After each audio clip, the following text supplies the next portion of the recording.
Every time I update my PC, it unplugs. It's just change. It just changes everything on OBS. Okay. Anyways, hello everybody. Welcome to the stream. Welcome. Today I am playing Phoenix Wright Ace Attorney. What's it called? I'm playing Phoenix Wright Ace Attorney, and I believe this is the second trial that's gonna come up. I did watch a little bit of my last VOD because I don't play Phoenix Wright as often as other games, but yeah. So yeah, I was like, hello Zephyr, how are you? Anyways, let's just get started. Hopefully I won't need YouTube. Oh wait, no, this is day 3. Oh, she's with that.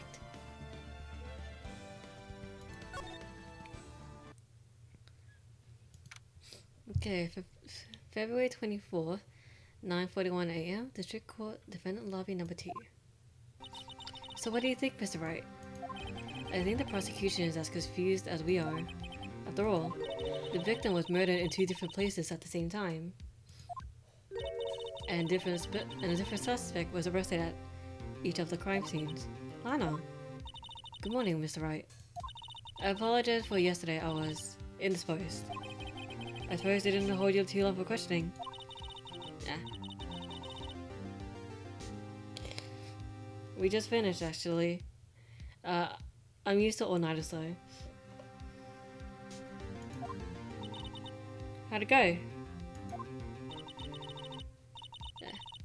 As Mr. Wright suspects, the police are clueless.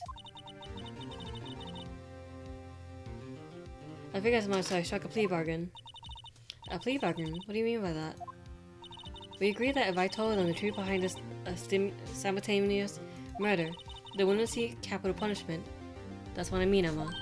But Lana, don't tell me you... Much to my regret, as much as I am in the dark about this as they are, Miss Sky. We found traces of evidence of a certain person in the police department's evidence room. They belong to Officer Jake Marshall. What kind of trace evidence? Bloodstained fingerprints, to be exact.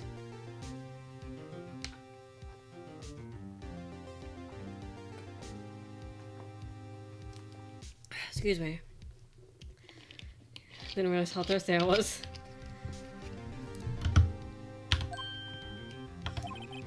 That's the trump card I have up my sleeve today. You do understand what this means, don't you?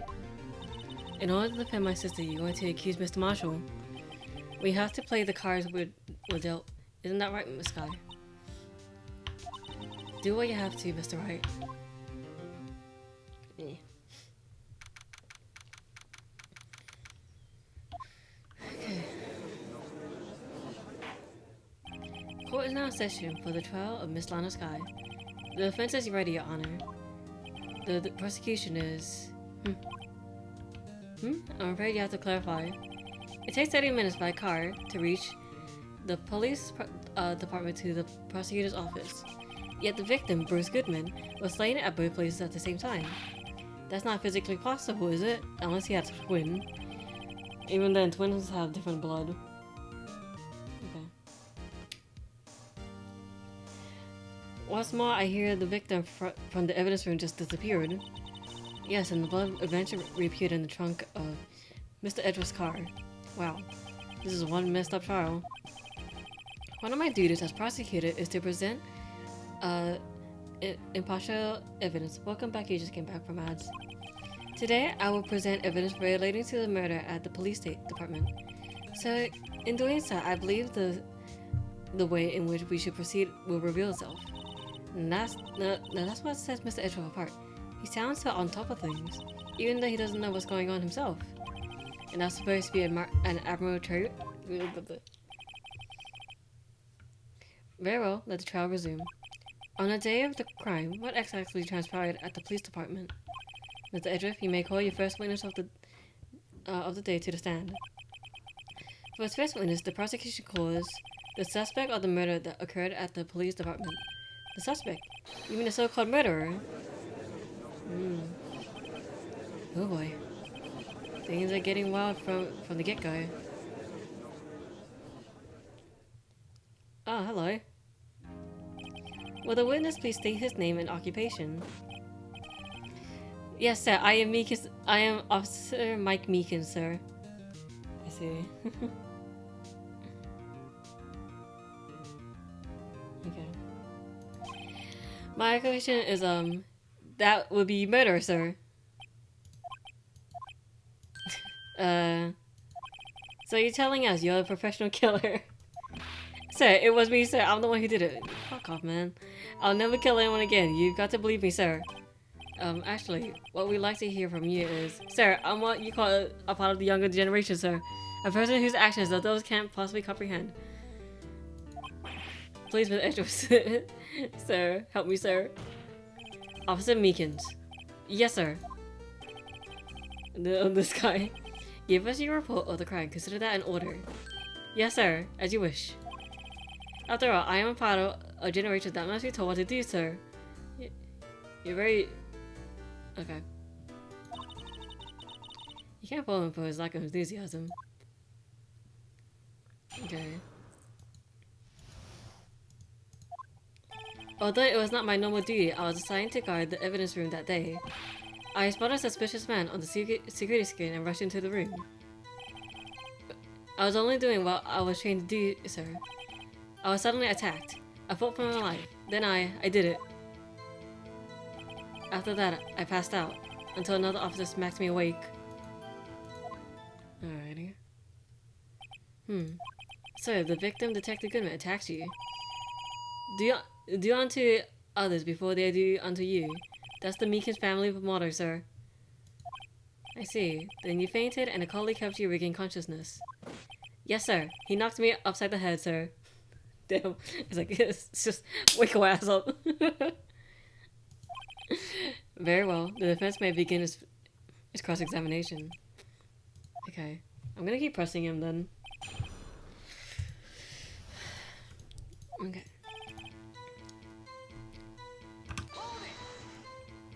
Mr. Meekins, you work in the General Affairs Department, do you not? Yes, sir. I'm in charge of hiring new recruits, sir. I don't really trust you to hire new recruits. If you're like this. Yikes. Now there's a scary thought. Evidence transfer was taking place on the day of the crime, which means many officers were given special tasks not ordinarily performed. I was in charge of guarding the Blue Badger, sir. The Blue Badger?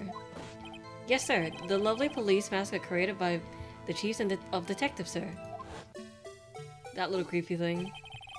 I was to ensure that it wasn't broken during the transfer process. That was my sole mission for the day, sir. I see. Sounds like a very important mission. After the war ceremony that day, there were so many people running around. So I relocated the Blue Badger to the evidence room. Oh, so that's why you went to the evidence room. Tell us, what did you see when you got there? Okay.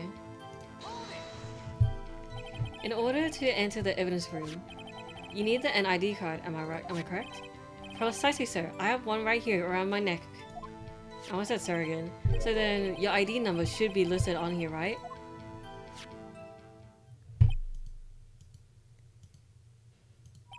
There it is! I found it! This one right here. Could you please read us the number? Yes, sir. It's 4989596. That's my number, sir. I see. Huh. The number 4989596 is showing being used twice. Please. Oh. Who the heck has ID 777? I have no clue. Please explain, witness. It's no real mystery, sir. The first time is when I relocated the Blue Badger to the evidence room. And the second time is when I went to go get him after everything settled down. I see. So it was during that second time when... Yes, sir. That was when I spotted the man in the security scene. Okay. Let's see. It's only... Okay. Wait. Go back!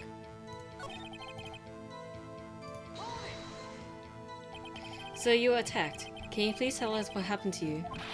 It was a knife, sir. A knife! Detective Goodman pulled a knife on you. What happened then? Well, with me charging in, like, on him like that, he looked as surprised as I was. You aren't exactly the kind of person I would want to run into. That's when I reacted, sir. I swung my arms like an octopus struggling to detain him. That's how I got this gash on my hand. Maybe you just kept your cool. Your hand wouldn't be. When I saw the blood trickling down my arm, I panicked. I grabbed the man by his collar. Okay. Oh.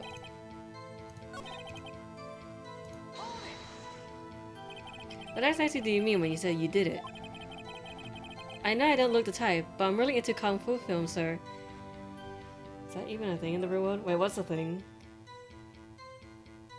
Wait, what's the thing? Okay, sorry as ever. The man let his guard down for just an instant, so I snatched his knife from him. You took his knife. An idea of the same number. I mean, it can be possible, it's just extremely rare. Considering, like, you know, there's like, I think billions of like possibilities. If you have, like, depending on like, if we're also using 0 in this case, hybrid gem, if we're using all zeros in this case, then hypothetically there could be like millions of like, if not millions of like combinations. So it could be possible, but it's quite rare. Sorry, I had to yap a little bit. Okay. Alrighty. I spun him around and performing a disarming the maneuver. I made sure to close my eyes like a man.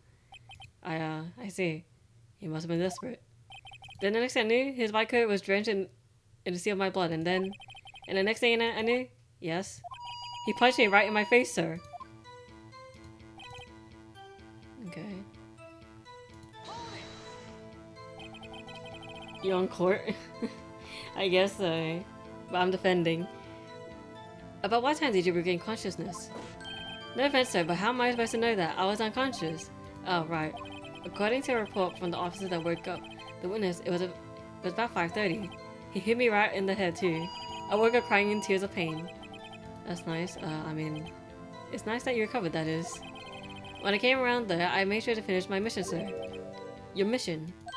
Yes, sir. The blue badger, sir. I returned them to the entrance before things got out of hand. Well, we're gonna rest easy now. I believe we now have a fairly accurate picture of what happened.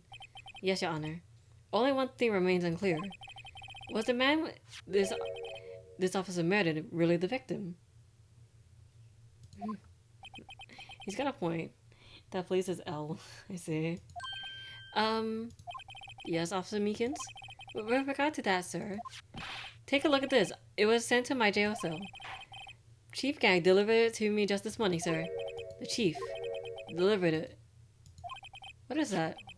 Videotape?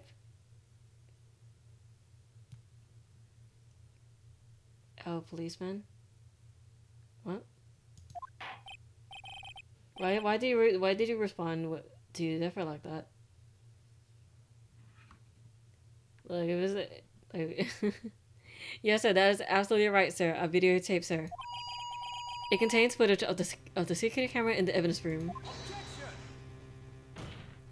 What? But I specifically asked if there was such a tape, quote in 4K, and was told it had been mistakenly erased. That is quite a mistake.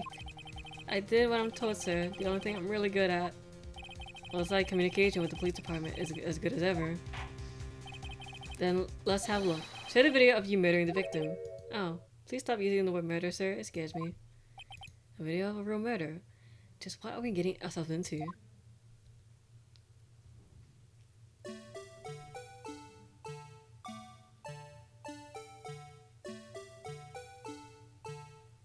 Okay. This is so creepy.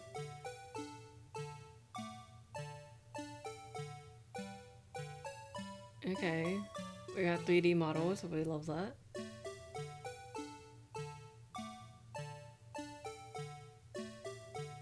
Oh, how convenient. I think it's cute. I mean, the badge is cute, but the whole video thing is creepy.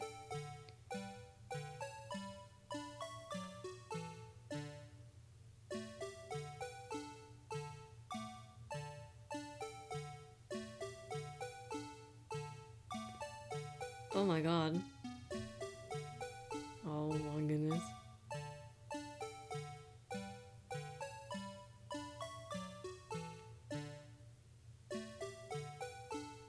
Where do you go?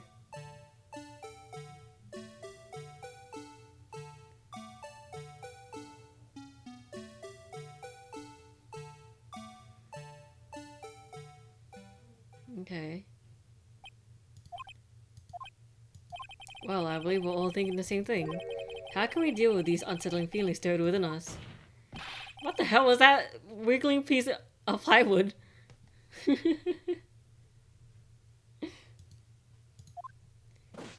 Sir, that is the pride and joy of the criminal affairs department, sir. It's the Blue Badger, sir. Why am I not surprised this isn't going smoothly? Okay. Yes. Well, anyway, this case seems to prove that the witness did indeed encounter someone in the evidence room and some sort of activity did take place. Your Honor, instead of relying on clearly incompetent footage, the witness' testimony will suffice. Is that alright with you, Officer Meekins? Yes, sir. I do wish to. Oh, okay. His face can't be clearly seen in the video, but there is no question other than the person was Detective Goodman, sir. I mean, he opened the locker, which required Detective Goodman's fingerprints to do. The locker he opened is unquestionably Detective Goodman's locker, sir. So it must be him. No one else could have unlocked it. Okay. What is this about a fingerprint? Each detective has been given a locker equipped with a fingerprint-activated lock. These locks ensure that each locker can only be opened by the detective it belongs to. Intriguing. That would mean the victim at the crime scene would have been the Detective Goodman. Very well. The defense may begin its cross-examination. I don't know where this cross-examination will lead, but everything begins with contradictions. That's where I have to start.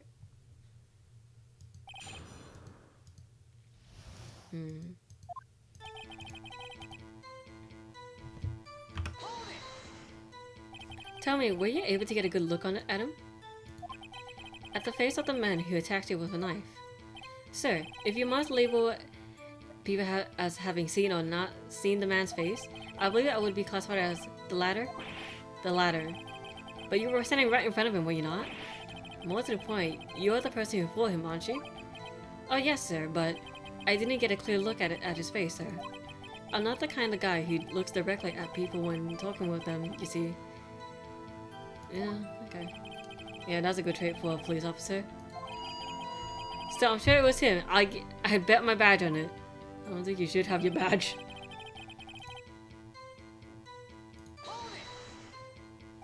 But you don't know that for sure, do you? You never actually saw Detective Goodman's face. Well, I suppose you might say that. That is, you must be— oh my god. Since his face can't be identified in the video, only you can verify it. Why is everyone looking at me? If I had to label your stares as disturbing or— Meekins! Haven't been sharing a questionable video at best. We are not in the best of moods. Now please be more certain when you testify. Yes, sir. You claim this man who brandished a knife on you was Bruce Goodman. Tell us why you're positive it was him.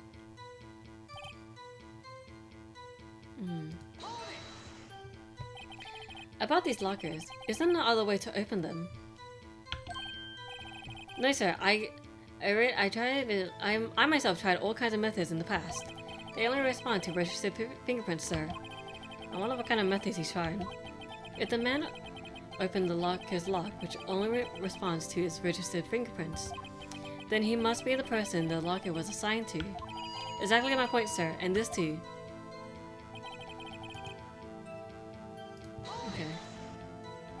How do you know that information? I've heard rumors, sir, from people in the know, sir. People in the know. The workers in the department, the cafeteria, sir, they keep me informed. They also listen to my romantic troubles, sir.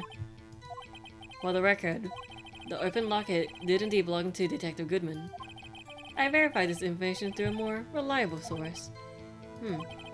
So the victim opened the locker with his own fingerprint.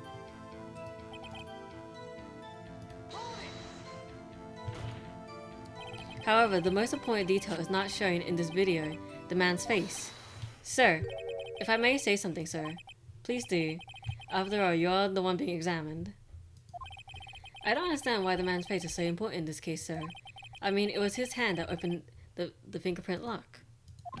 And it was his hand that tried to thrust his knife into my body, sir. My unsettled sight can testify enough to this. Yes, you have a point. The footage doesn't lie. That is, unless the defense can find a problem with it. Okay. There is a problem. Regarding the video contained on this tape, there is one thing in particular that seems rather strange. This contradicts the possibility that the man may not have been Detective Goodman. What? This video contains such a contradiction. Interesting. Yeah, now I have a proposal. Yes, Mr. Edgeworth. I propose we have the defense point to us the alleged contradiction in the video. Okay. Very well. Proposal accepted. Let us further inspect this piece of evidence. Okay. Okay, this is the first time I've ever had to do that. You can do it, Mr. Wright. Okay. Please don't play it too many times. I can't stand watching this video. Okay, how does I become a police officer?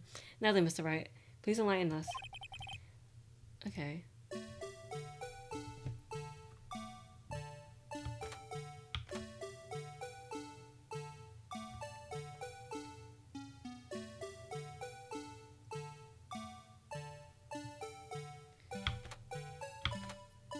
Okay, so you see him walk in.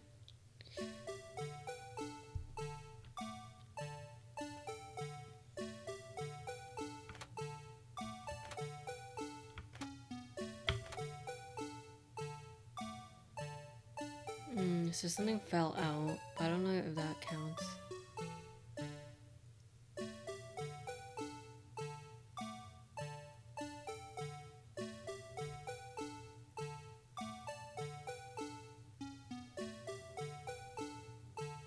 Oh my goodness. It's so convenient too. Okay, hold on.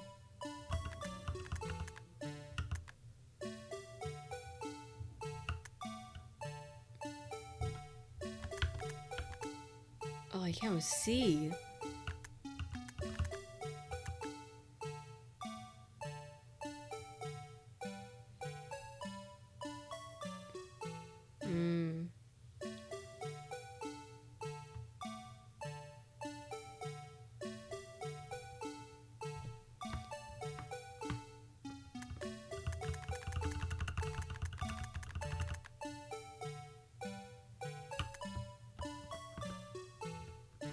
This? I don't know.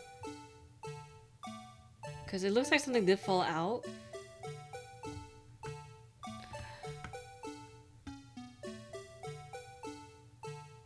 Let's see. Okay, I'm gonna have to... Yep.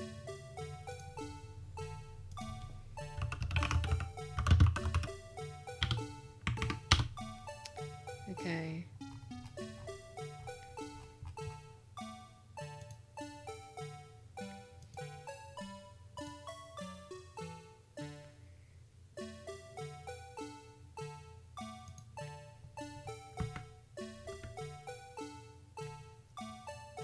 Oh, okay. Never mind. I see it.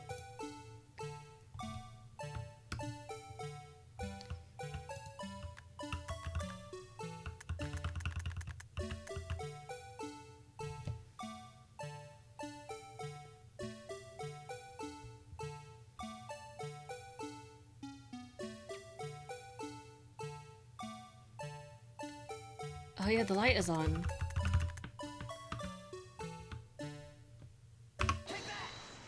Alright, music stopped. The thing that's strange about this video has got to be this. Officer Meekins. Sir, do you mean me, sir? Who the fuck is... As I understand, the locket apparatus works like this. When you grab the handle, a fingerprint sensor reads your fingerprint as if it's a match. The light turns on and the lock is released. According to my very limited experience, that's the way I understand it, sir. If so, then something is seriously wrong with this picture.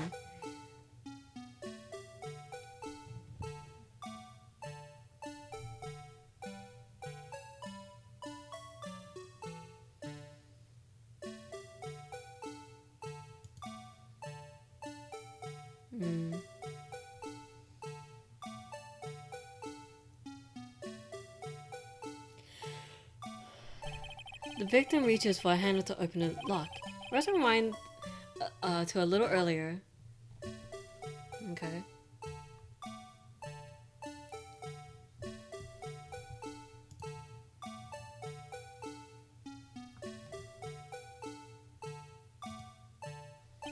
Here, notice the light. Okay, give me 1 second.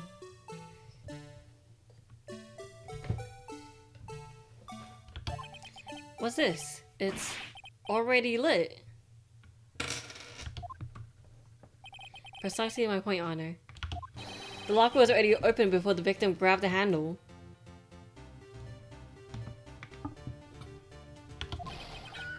Oh, okay. Why are you standing like that? Order, order! What's the meaning of this? It's very simple, Your Honor. The locker wasn't locked on the day of the crime. But the locker locks are controlled by an electronic system. When a door is shut, a sensor is triggered, and the locker is automatically locked. Oh, I know, it must have been broken down. Of course, I'm not an expert in this. It's not likely, Your Honor. The sensor would have detected and report any malfunction. Oh well, it just goes to show novices should keep their mouth shut. Say then, Mr. Wright, do you have an explanation? Your Honor. Yes. Why wasn't the locker locked? Yes, well, you see, this isn't exactly my field. What do you think, Miss Scientific Investigator? Huh? Oh, maybe something like jam the system sensor? This seems out of place. Yeah, I thought so too. There's gotta be another clue somewhere in this footage. Very well. Let's inspect the video once more. Okay. Oh, I didn't...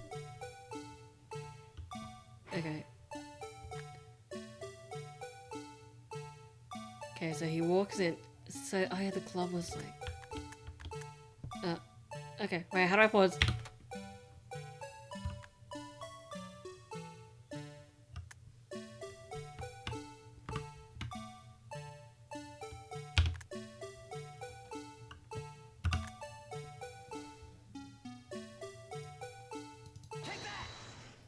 Okay. Please watch closely. This is the continuation of the part I showed you earlier. Come on, we gotta hurry this up.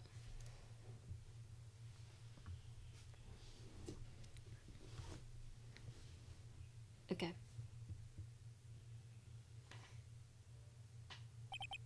What's this? Something white fell out of the locker. But sir, it's been my experience that things fall out when doors are opened. I often fall out and roll. Oh, Jesus. We can't be sure that item was completely inside the locker to begin with. What do you mean? The sensor triggers the lock when the door is shut. What if something was inserted, say, between the sensor and the door? Inserted?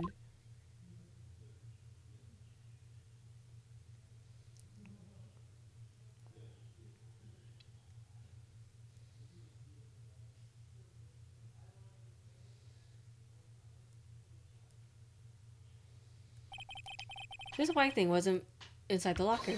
It was stuck between the door and the sensor. Oh, I understand now, sir. It's just like my tie.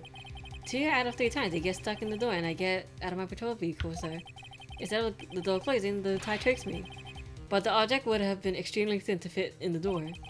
Not only that, it would also have to block electric currents. It would need to be an insulator. Yes, an insulator. But at the crime scene, there just might have been something that fits the description. But sir, by insulator, you don't mean... Okay. Got this very well. The relevant... stuck in the door. I think I have the glove. Found it.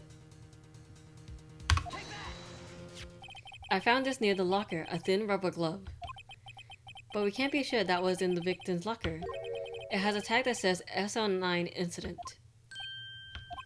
The video seems to depict the victim opening the locker. But that isn't the case. The little lamp attests to this. On the day of the crime, even I could have opened that locker. Is this not so, Officer Meekins? I can't read. It would appear so, sir. Order, order, order! So are we to believe then that the victim, whom this policeman stabbed at in the evidence room, was not Detective Goodman? Do not be misled, Your Honor. What do you mean, Mr. Edworth? The defense has merely demonstrated that possibility and nothing more. The victim in the video was indeed Bruce Goodman. The prosecutor will offer one more testimony to prove this. What? Officer Meekins, please testify about this. Sir. Me, sir. I'm not sure what you're referring to, sir. Oh, you mean that, sir? Of course, sir. Is this a joke? Very well, begin your testimony. Okay. I need 30 minutes into this shit. Okay. There's one thing that proves that the man was Detective Goodman, sir. To enter the evidence room, one must use the ID card. When an ID card is used, there's a record of it. At the time of the crime, the detective had used his card. An ID card record, I see. I have the ID card record right here, Your Honor. The ID used at 5:14 is that of the victim. Just before the crime, Yes, without a doubt, this is the victim's ID. However, one does strike me as unusual. Several hundred cases should have been due for transfer. Why is there so few people using this room? This protected evidence room is only used for storing certain special cases. Special cases, extremely violent cases involving police staff. Just hearing that makes my hair stand on my end. Me too, although it doesn't take much of a difference. There were only a few cases up for transfer there, and most were cleared up by noon. Right, I see. Now let us move on to the cross-examination. Okay.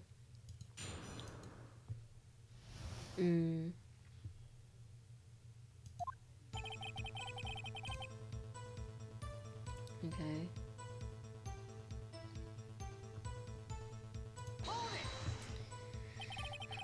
So, unlike your earlier testament, do you believe this to be rock solid, do you? Yes, sir. Solid as stone, sir. If my hand wasn't wrapped in bandages, I'd even give a V for victory sign. Couldn't he just use his right hand for that? Let's hear him out fully. So as we've seen, one never knows what he might say until the very last second. Okay. Is that card hanging from your neck one of these ID cards? Yes, sir. This card right next to my cuff, sir. I keep it here so I won't ever forget it. But what if someone were to steal it from you and keeping it out in the open like that? Maybe I shouldn't wear it around my neck. Remember when I said 2 out of 3 times my tie gets stuck when I get in my car? Well, the ring tie is my ID card that gets stuck. Instead of the door closing, my ID card tricks me.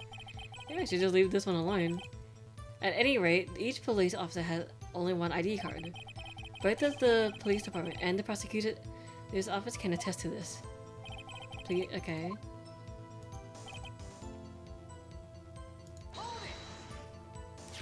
Let it be noted that this is the record the witness referred to. Let me see. Yes, that would be it. Detective Goodman. What's the matter? According to this, Mr. Edward, your name is on here. So it is, Your Honor. Okay.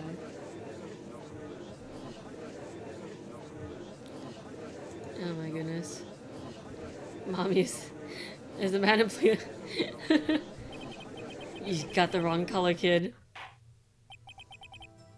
It would seem the inquiry committee will want to speak to you again today. I have nothing to be ashamed of regarding my actions or their consequences. But now let us continue with the cross-examination. Poor Mr. Edgeworth. It must be so difficult for him.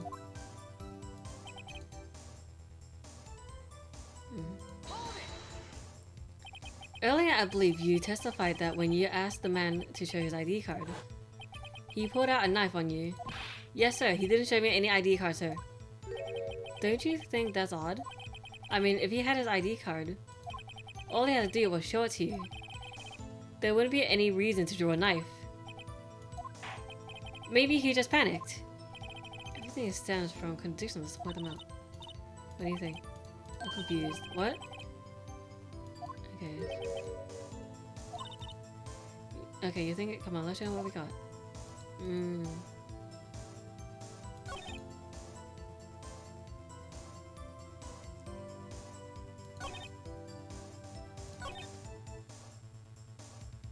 Okay, now I'm stuck. Alrighty.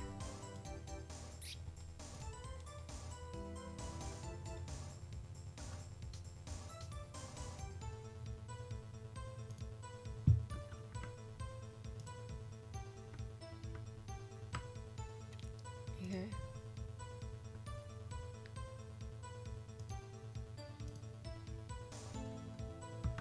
Okay.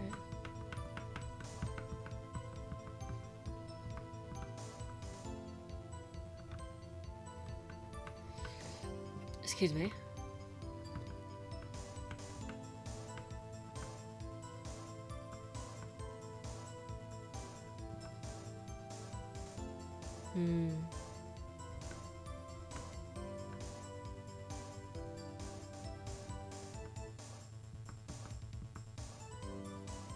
Okay.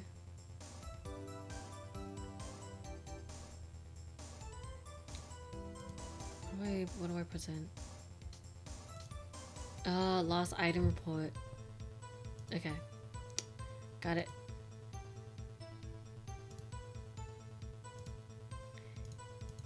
Alrighty. Sorry, I'm like I'm kinda out of it right now because I don't know why, I'm a little sleepy. I'm okay though.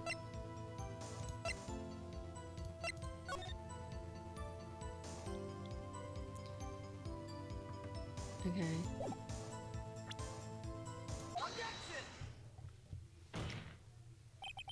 Wait one moment, Officer Meekins. I'm not good at waiting, sir. I have the victim's ID card right here. I found it at the crime scene. That makes sense. When I say crime scene, I'm not referring to the evidence room at the police department. I mean the other crime scene. The underground parking lot at the prosecutor's office. Your Honor, I have one more piece of evidence to present. It's a very important clue regarding the victim's ID card. A lost item report. It's only half completed, but it shows that Detective Goodman had lost something on the day of the crime. Something important enough to fill out this report. Let me guess. You believe this something to be his ID card, right? I can't say for sure. On the day of the crime, Detective Goodman was not carrying his card. What the hell was that? Jesus.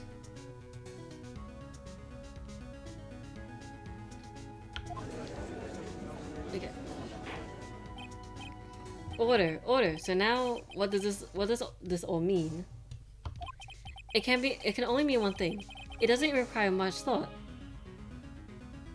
Okay. The man Officer Meekins encountered in the evidence room was not Detective Goodman, but rather the man who stole his ID card. Order. Does the prosecution have a response? I have only one thing to say to the defense. Bravo, Mr. Wright. Bravo. Allow me to summarize the defense argument. At 5:15 on the day of the crime, the man in the evidence room Officer Meekins encountered was not Detective Goodman. There are two grounds to support this. First, the locker in the evidence room was already unlocked. Second, the victim lost his ID card. Am I correct so far, Mr. Wright? Yes. What is he up to?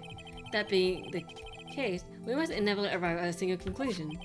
If the victim in this video is a fake, then the murder in the evidence room is also fake. In other words, the security camera does not show the instance of the murder. That is... well, I guess that's right. Is something wrong, Mr. Wright? Only moments ago you seemed content to pointing your finger around. This isn't going to end well. Well, it seems you finally realized exactly what you've gone to such lengths to prove. Explain yourself, Mr. Edgeworth. The defense has already done the explaining for me. The victim in this video is a fake, which means a murder did not take place at the police department at 5:15 on the day of the crime. So, the real crime could only take place in one location, the underground parking lot. At the prosecutor's office, the murderer being Miss Lana Sky, the defendant. The evidence is compelling. A trustworthy witness observed the moment the defendant used the murder weapon.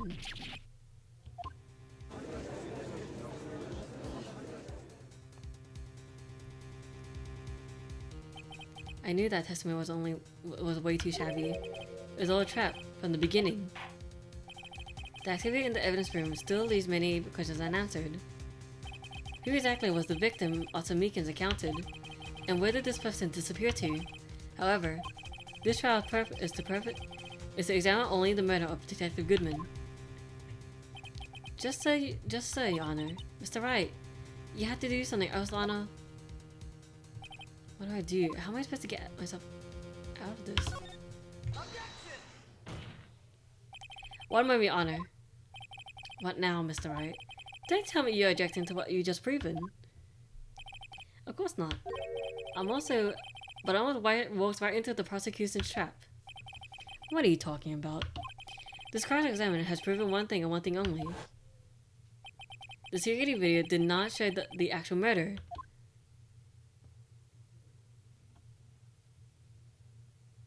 Okay.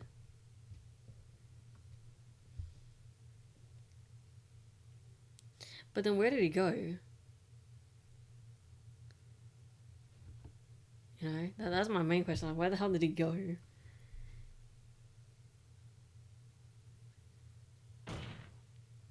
However, it cannot be said that it is unrelated to the murder in the parking lot. Similarly, a large amount of blood traces were found in the evidence room.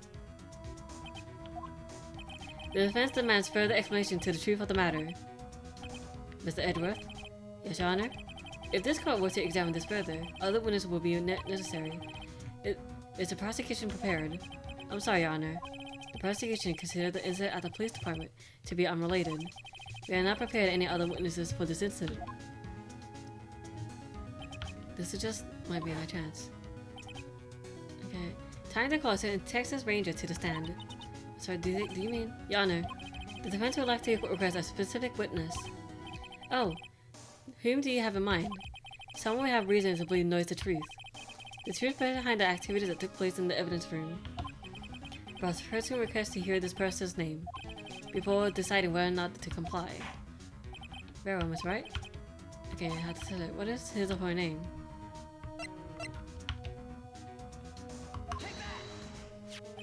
Officer Jake Marshall. Why him? I can't know everything just yet. He's in charge of the evidence room. I feel we should hear what he has to say. The prosecution agrees to the defense request. Since he was responsible for guarding the room, we should hear his testimony. Unfortunately, he works in the police department. Fortunately, not unfortunately, I'm stupid. We shouldn't wait longer than 20 minutes to prepare. Very well. The courtroom will take a 30-minute recess while the witnesses subpoena. Will the prosecution please prepare the witness during this time? We will, Your Honor. The court is now in recess. Okay. February 24, 11:32 a.m. District Court, Defendant Lobby Number 2. Oh God, we're back.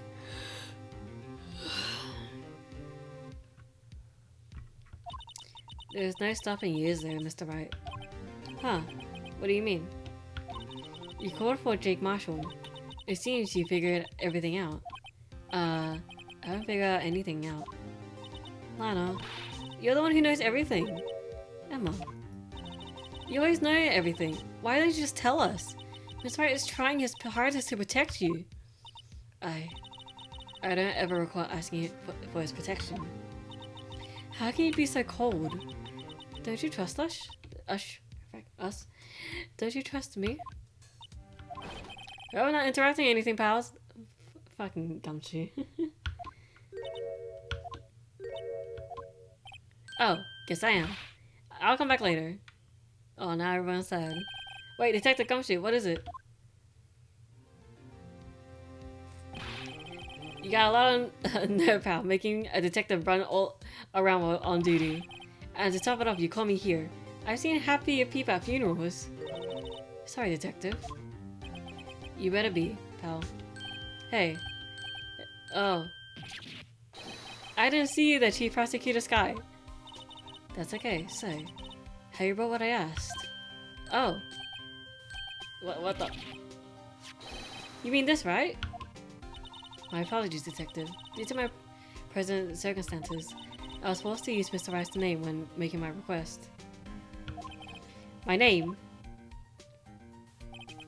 Never in a million years but I thought it was you who asked me. Can I bother you to bring me the SL9 incident files? I'll need them by noon. Talk about crazy. The SL9 incident. But Lana, that's... I thought Mr. Wright might need them, so I had them brought here. Here, you might do what to read them. I can't believe you and the chief prosecutor were a witness in that case. Miss Sky was a witness. Okay, take it from me. You don't want anything to do with serial murderers. Oh, wow. Now that I've bought you your stuff, you're gonna ignore me? Emma? But why? Why is your name in here? What? My name's in there? I don't know. Unless... It couldn't... No, it could be. Lana! This SL9 is that... That's the classification number the police filled it under. 2 years ago, the resident of the... As the rest of us knew, the Joe Dark killings. The Joe Dark... No, Lana! That's over with. No! Emma, wait! She ran away. You know what? I just remembered. I gotta be somewhere. Sorry, pal. I'm out of here. Jesus. Jake Marshall, Angel Star, Damon Gant, Miles Edgeworth. Not to mention Lana and Emma. Everyone involved in this case is connected to those killings 2 years ago. This can't be just a coincidence. Knowing you just might be able to figure it out. Time to get back to the trial, Mr. Wright. Best of luck. I'm gonna take a good look at this file.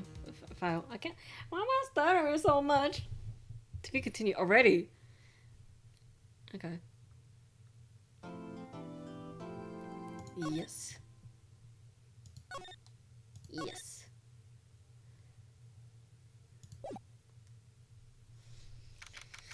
Okay. February 24, 12:14 p.m. District Court number 9. The court will now reconvene for the trial of Miss Lana Sky. Emma didn't come back. Allow me to call the next witness to the stand. The officer in charge of guarding the evidence room on the day of the crime.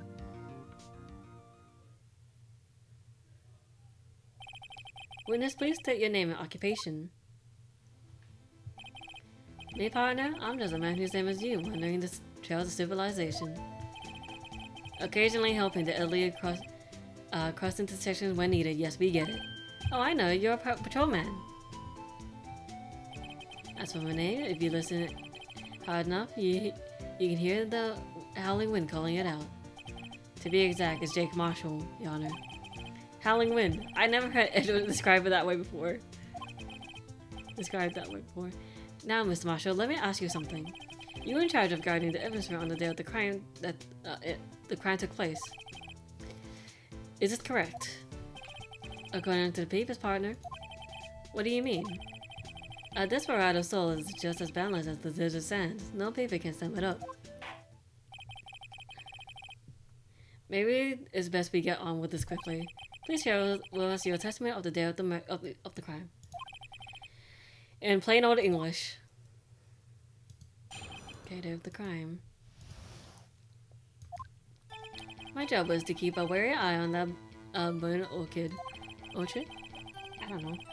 They say I was supposed to make rounds 3 times a day, but that ain't my style. Besides the room protected by 2 security systems anyways.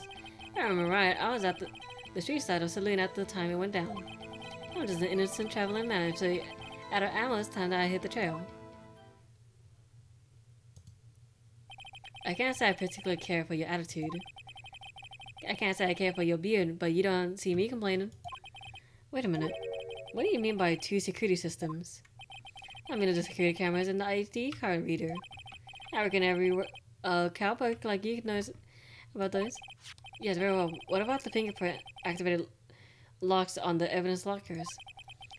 Fingerprint activated locks? What kind of new fangled hickey are those? What the fuck is he on about? I don't understand him. I'm stupid. Oh goodness. He's not being very helpful. He's not that good with machines. Oh, following orders. You always got that weakness now, don't they, Mr. Prosecutor? This one seems like trouble. Okay, Mr. Wright, he's all yours.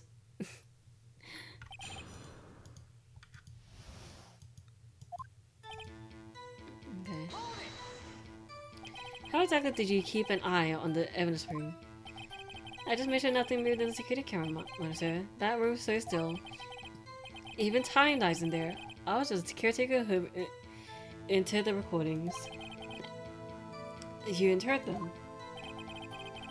Videos are nothing that aren't useful. When the time would come, I'd erase the tape. I see. If nothing unusual is recorded, tapes have to be erased every 6 hours. Each time I erased a tape, it felt like I was erasing a part of my life. This guy has a flair for the dramatic, but isn't going to do him any good. So, in actuality, you don't physically enter the evidence room.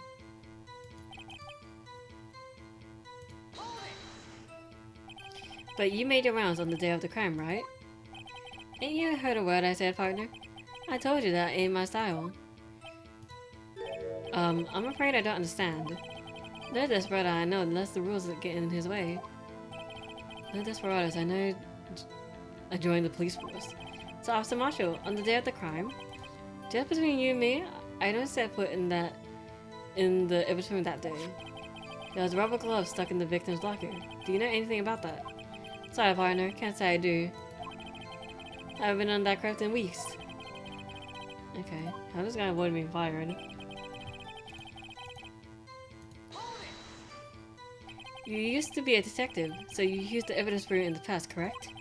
Of course, back in the day, my locker was a gold mine of evidence. And yet, you didn't know about the fingerprint locking mechanism. Sorry, partner. I ain't no good with machines. I can even tell you how a bike works. That's quite incredible. The sensors on the locker's handles cannot be seen. It's well known that some detectives are unaware of their presence. And that mentions Detective Gumshoe says something like that too. Anyway, it doesn't seem that this is relevant to the case. Can you tell us what you're doing when the crime took place? What were you doing in a place like that? I was eating spaghetti. Not even Angel steak lunches could beat that parlor's. I'm not gonna attempt that. I'm not gonna attempt that. Do you mean to tell us you abandoned your police duties to eat some noodles? Not all desperados eat tacos, partner. Shut the fuck up. Sorry.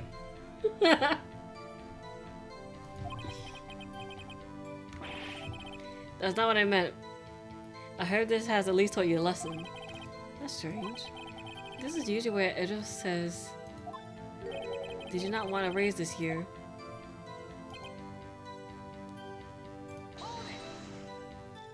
Out of ammo, Officer Marshall. That's right, partner, or as you call it, evidence. If you plan to pin me to this crime, then you better draw. Otherwise, you're just wasting my time. My steelhouse is waiting to carry me back west into the sunset. One thing seems clear. Despite being responsible for the guarding the evidence room, the witness doesn't appear to have seen anything. Texans don't take orders from anyone. Everyone knows that. Apparently, his superiors don't. Okay.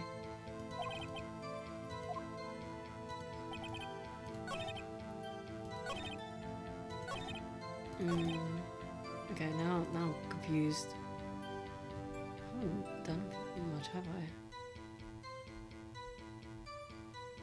Damn, okay.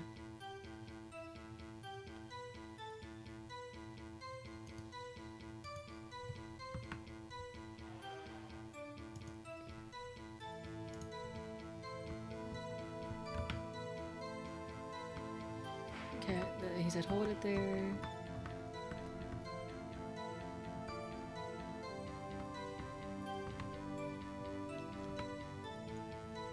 Oh, okay.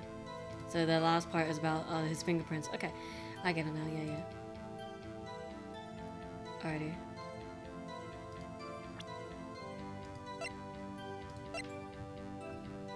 Okay, I'm gonna present this. Officer Marshall, doesn't it strike you as odd? That is, you being called in to testify like this. After all, you weren't in the security room at the time of the crime. And yet you dragged me down here. Explain yourself, partner. It's quite simple. You left a very large trail behind at the scene. Or to be exact, a handprint. That's a real good partner. Like I said, I'm the caretaker of that crypt. I pay my respects, that is, make my rounds about once a month. It's only natural my fingerprints would be in there. I only wish it were, officer. But you see, your fingerprints were covered in blood. Okay. Witness, what is the meaning of this? Your blood-stained fingerprints were at the crime scene. Look, there's Kirby. The blood was wiped away, however. A liminal test clearly revealed this. Well, Officer Marshall? It seems to me there ain't a person in this room with a head on his shoulders. I take it you have an explanation, then, Officer Marshall? About the blood-stained fingerprints. Very well, you may begin your testimony about your fingerprints. Found at the scene of the crime. Okay.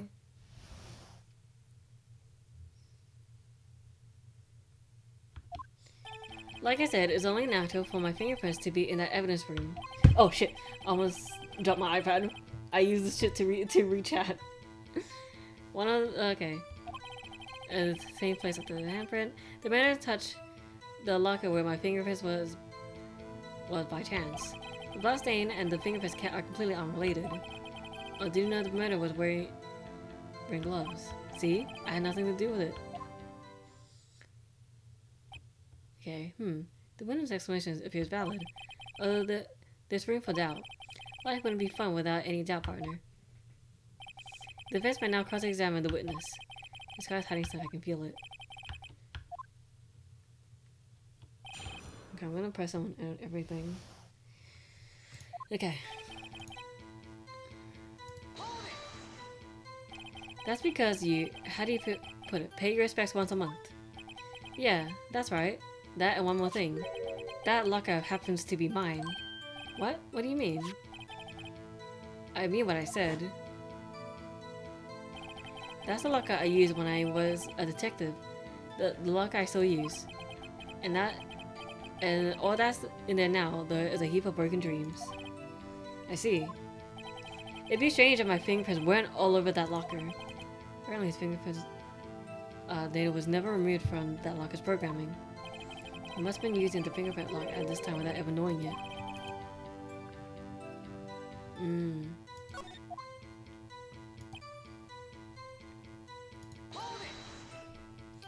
So then, how about the bloody handprint? Was it mine? Is no mystery. Please explain.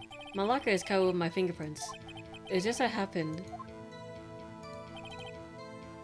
The murderer touched the locker where my fingerprint was by chance.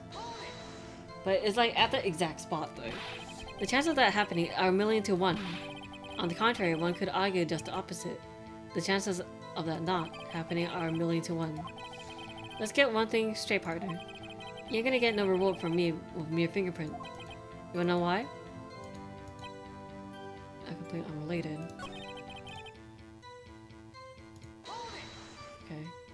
How do you know that? I may be a loner, but I still do my job. I keep up on the reports.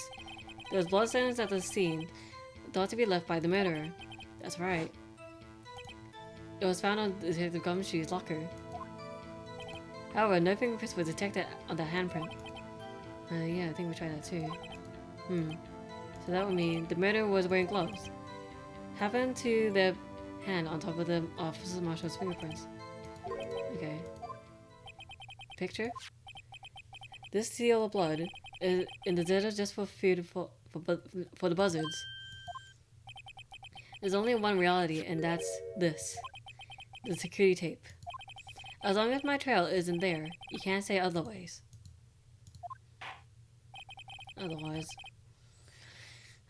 This... Okay. Hi, honey. This isn't getting us anywhere, Mr. Wright. Please consider carefully where you... Okay. Yes, Your Honor. Now then, testimony.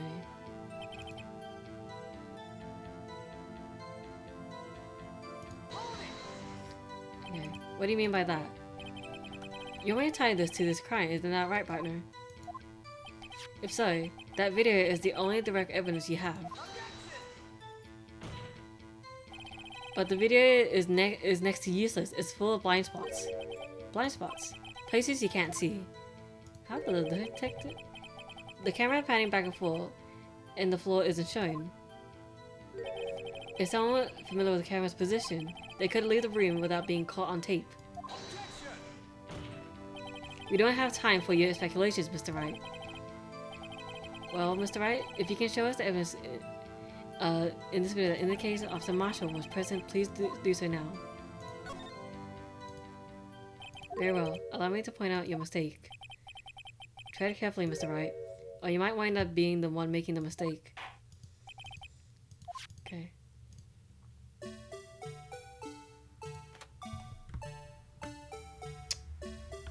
Okay. Just gonna have to point.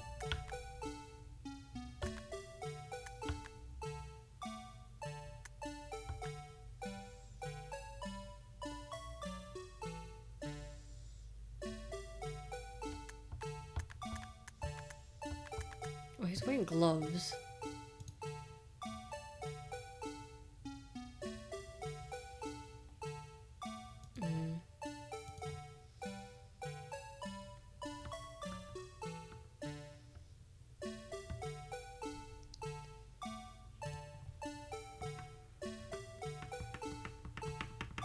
Okay, I'm just gonna skip all that.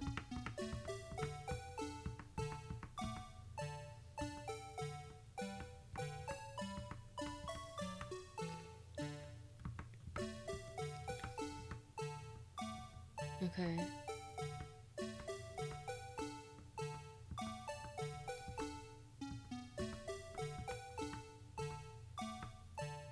Alright, what's going on?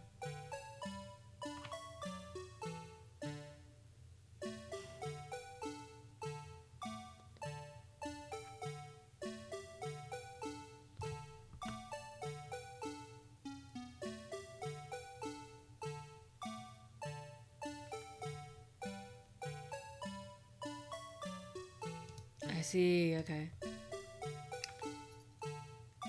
I'm gonna press this. Oh shit. Okay.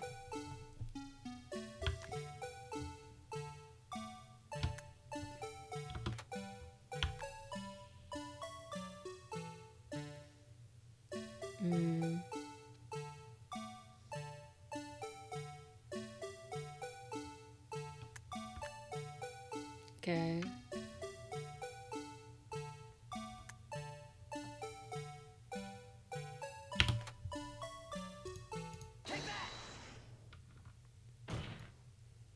Bringing our attention back to the security camera. It's a mistake I'm afraid you soon not forget, Officer Marshall. These days, the days are short in Texas, and so are our tempers. Could you sum up what you have to say in 8 words or less? Very well. You can clearly be seen in this video. 1, 2, 3, 4, 5, 6, 7, 8. Oh, okay. Exactly 8 words. Exactly 8 words. Not bad, partner. The key lies in a locker shown in the video.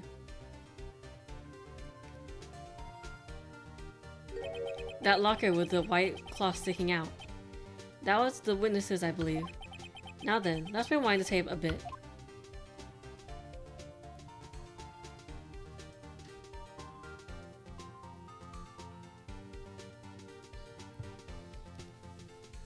It was just sitting there.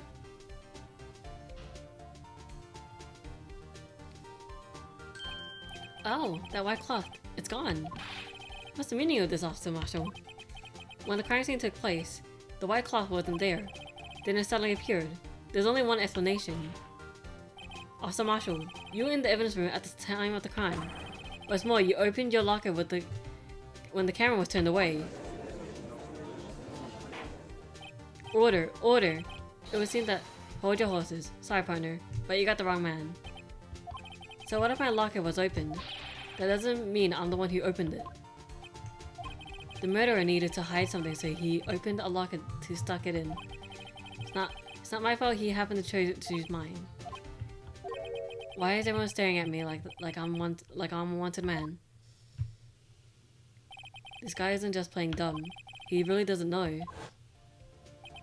I hate to rain on your parade, but you're the only person who can open that particular locker.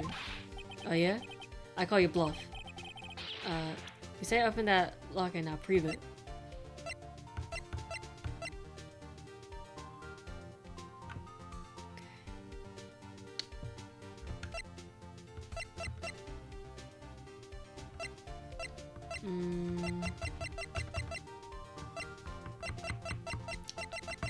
I'll say this.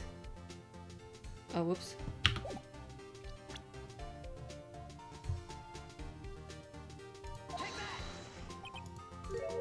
Fingerprint sensor.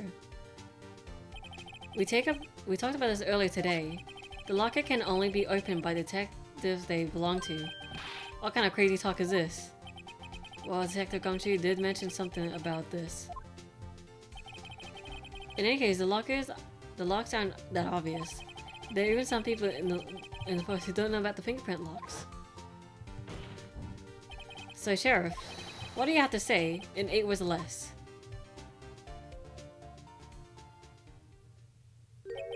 I only got one word for you, partner. Oh.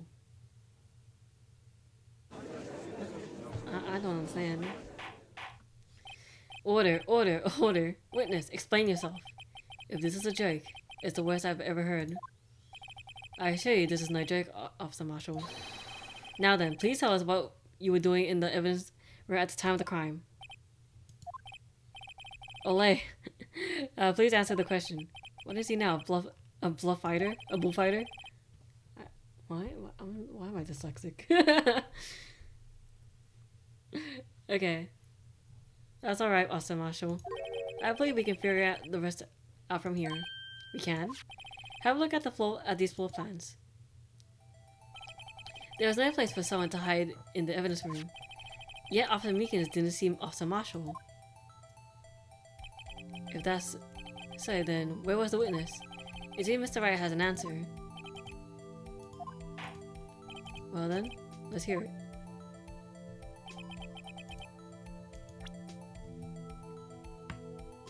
I guess he was in the victim spot. Cause he said that,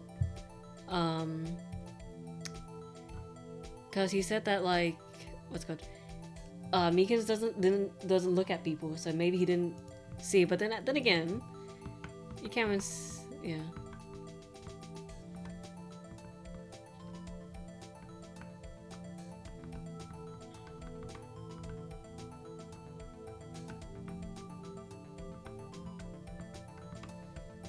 Okay.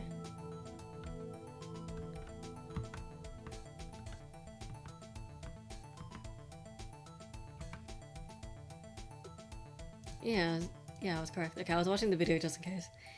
I'm sorry, I suck at this.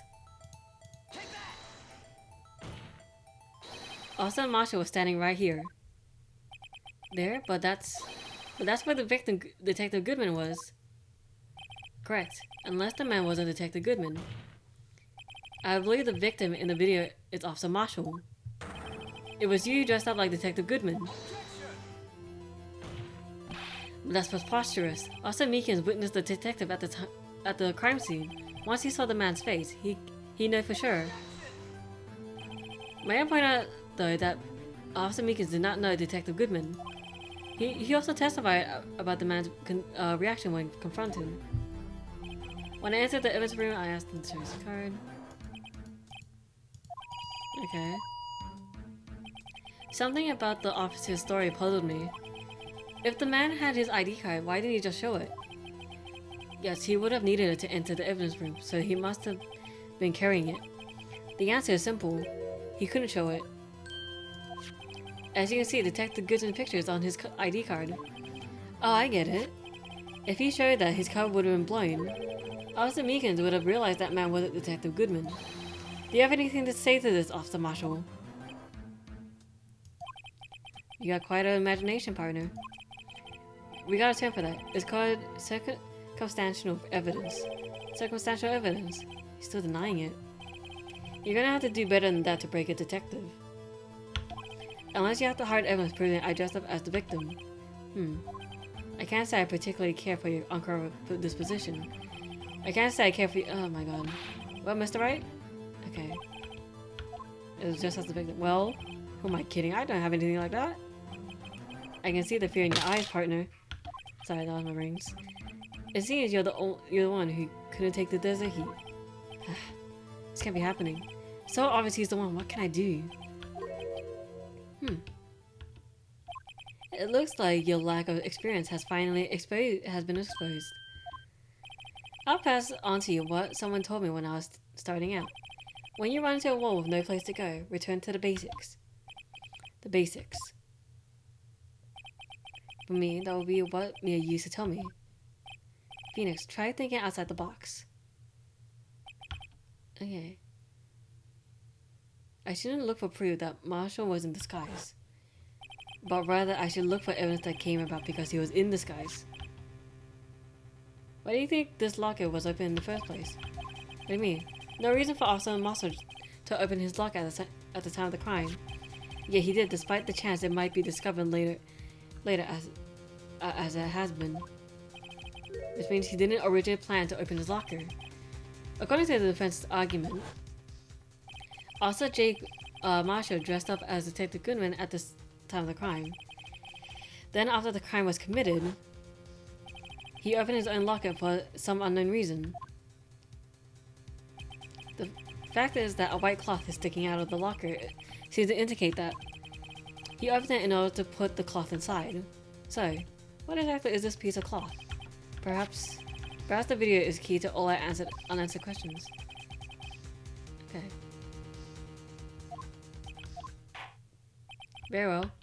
Let's take a okay. I'll do it. Community right. Please show us. Okay.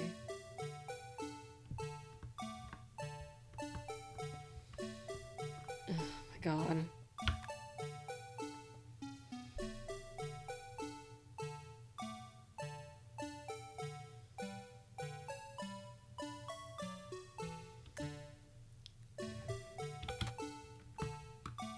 Okay.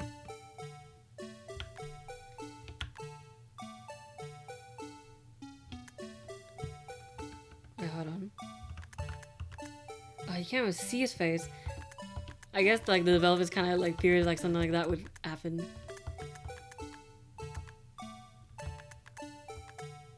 Yeah, because like this is like the only part you see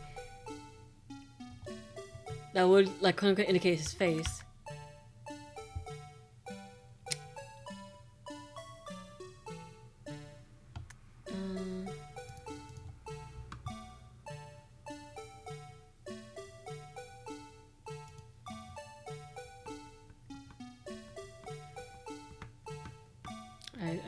I don't know.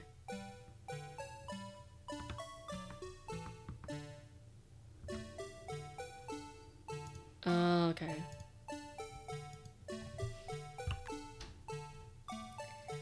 Alright, let's keep reminding.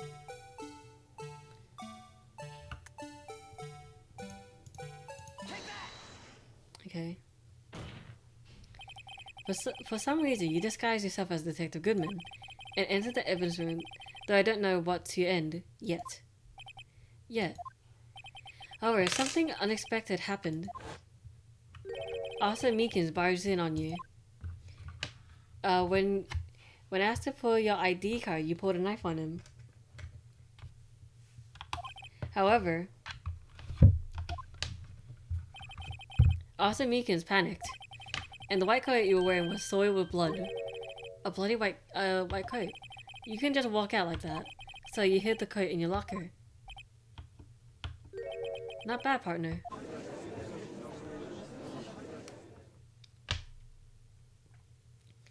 Now then, Officer Marshall, are you ready to tell us the truth? Looks like I underestimated y'all. I hope you're happy now, Mr. Edgeworth. 2 years ago, if you were only half as persistent as then as you were today, we wouldn't have to be here now, would we? Officer Marshall, tell the court what you did. All of it. Alright, it seems the time has come. Oh, okay. I had to do it that day. I couldn't just stand by and let it die. I saw the detective's ID card, and just like him, I planned to take out the evidence. I wasn't expecting Officer Meekins. I knocked him out, and managed to escape. I knew which areas wouldn't be caught on camera. There wasn't any murder in the evidence room at 5:15. Okay, so suppose the victim was really you, then there's no one thing I still don't understand. Traces of large quantities of blood were found on the floor on the evidence room. If no one was murdered, then how could that be? Also, Meekins managed to cut his own hand. My guess is that he's the donor. It was way too much blood for such a small donation.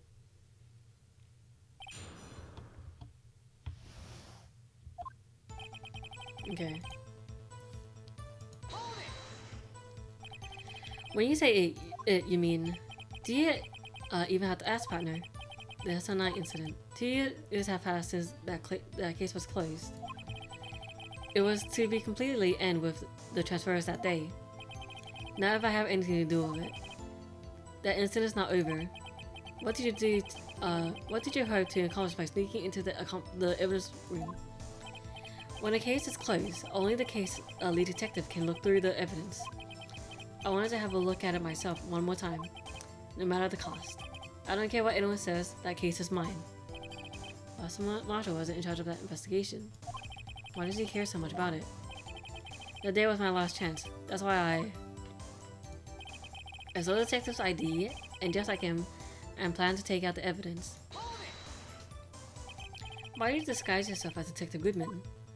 If I didn't make it look like Goodman was carrying out the evidence transfers, I'd be arrested for stealing evidence, which wouldn't get me anywhere. So you did it for the security camera, and a detective ID card. I saw that the morning of the incident. So that really was why Goodman started filling out the lost item report. I returned his ID card. I left it on the floor in the prosecutor's parking lot. Okay. So essentially, you managed to succeed despite your lack of foresight. What do you mean, partner? I mean, the fingerprint activated lock, of course. No matter how well you disguise yourself, you can't change your fingerprints. Under no circumstances, you wouldn't have been able to open that lock yourself. But you could, because the rubber glove just happened to get stuck in that door. That means Detective Goodman must have opened the locker before Officer Marshall.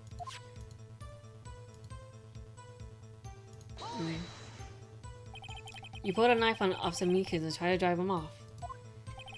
Let's just say I was a little surprised. I only planned on being in the evidence room for no more than 5 minutes.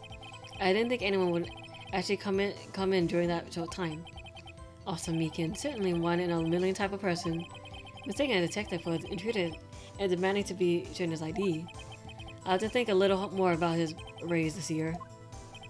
When did Edward get so much influence? Anyway, he threw himself at me and I ended up cutting him slightly. I'm sorry I had to turn out that way, with me knocking him out and everything. By the way, what happened to your knife? Oh, you mean this one? I don't know what to say. So you knocked out Officer Meekins' hand. I managed to escape. So you did research. So you did your research beforehand. Those who go in a desert unprepared don't live long, partner. I didn't think it would make a difference though. The security tape is erased every 6 hours. If all was gone as planned, no footage would have been left. However, you bloodied your coat in your struggle with Officer Meekins. If someone was in the security room when I came out, the jig would have been up. I opened my locker and stashed it in there. What Officer Meekins was doing during that time? What else? He was sleeping like a baby. So what you're saying is, on that day...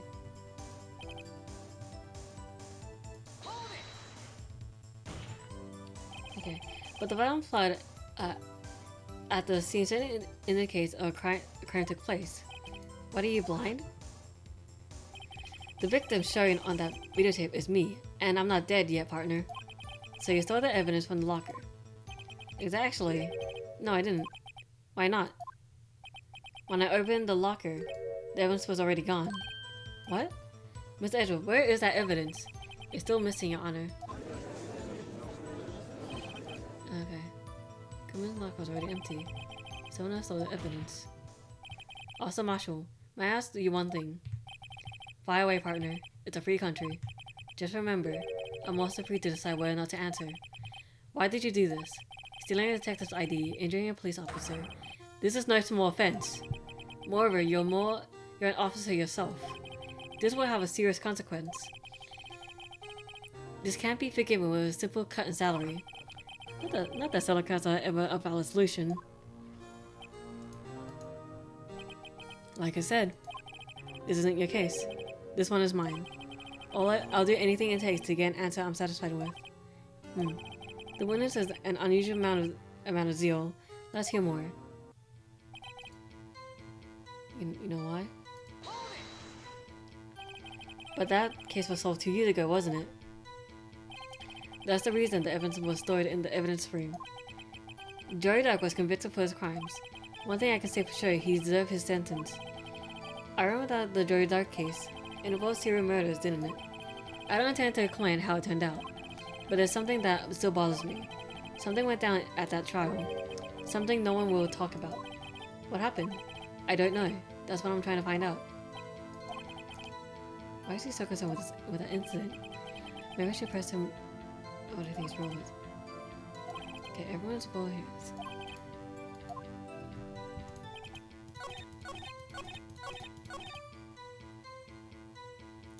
Okay. I need to check this. Okay. Close, your murder, sentence, death. Okay. Victims, Edward. Oh! Okay. Champagne. Witnesses. Task force.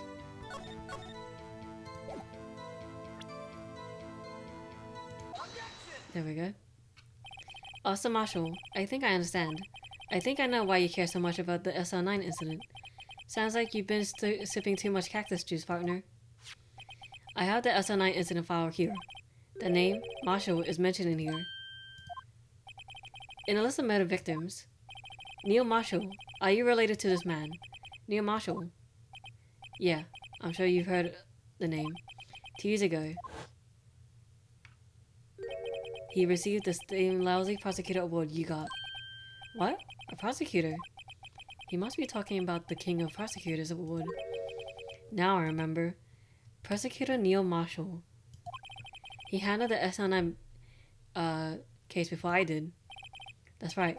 He was killed, and the case fell into your hands. But what is his relation to you? He was my brother. He was investigating the murders with Damon Gant, the deputy chief of police. The group of detectives I was a part of worked under them. We were desperate to prosecute the killer. Joey Dark. My brother fought Joey Dark and was killed. That was the first time Dark left behind any evidence. That was all we needed. He was arraigned and incarcerated. The case was finally closed, at least according to the public records. What do you mean?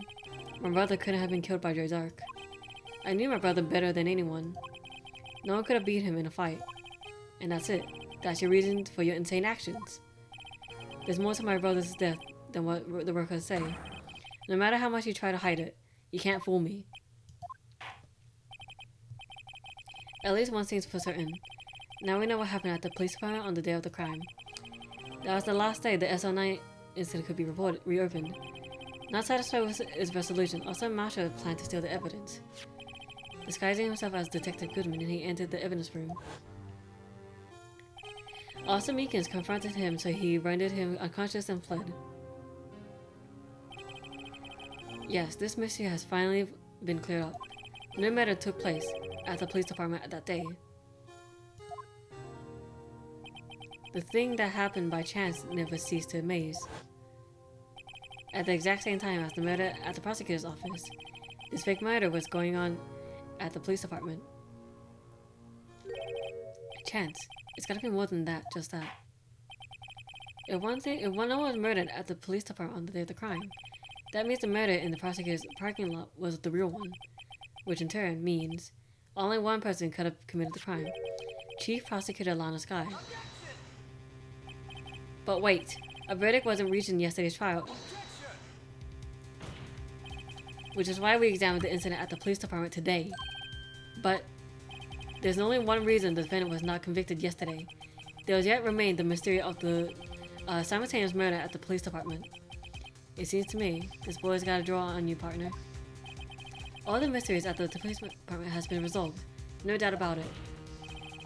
Our sole murder took place at the prosecutor's office. The only suspect is Lana Sky, and the testimony of one Miss Angel Star is completely incontestable.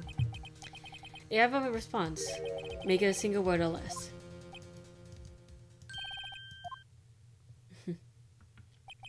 I rest my case. It seems the trial has reached its conclusion. There's no room for doubt. Well done, Mr. Wright.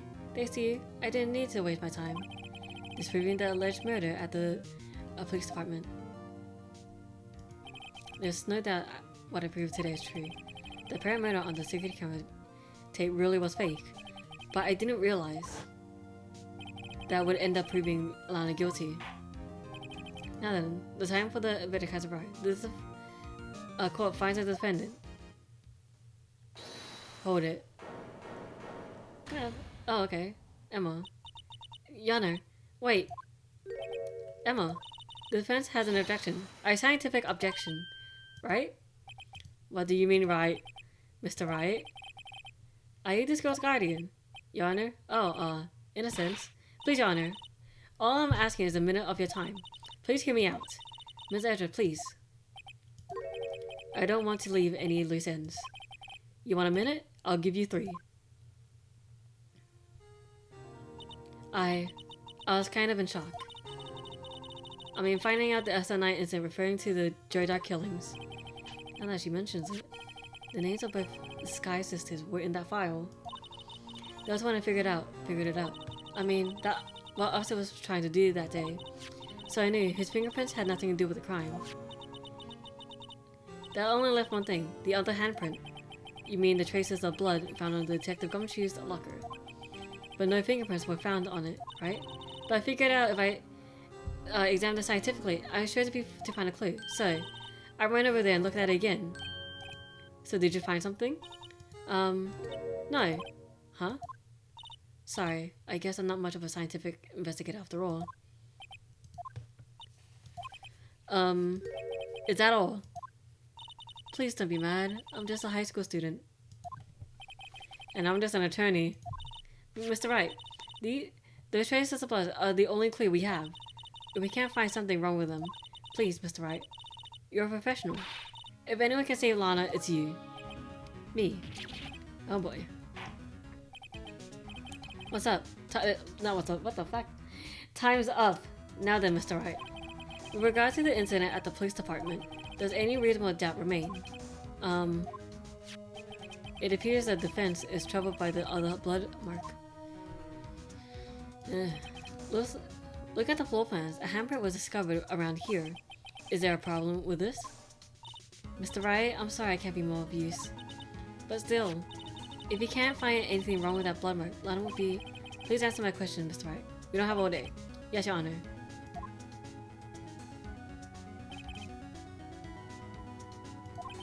Could be something I'm missing. I object. This handprint left at the crime scene clearly shows a contradiction. The only thing that seems clear is you grasping Mr. Wright. You've been staring at pretty intently at those floor plans. Tell me, is there a problem with them?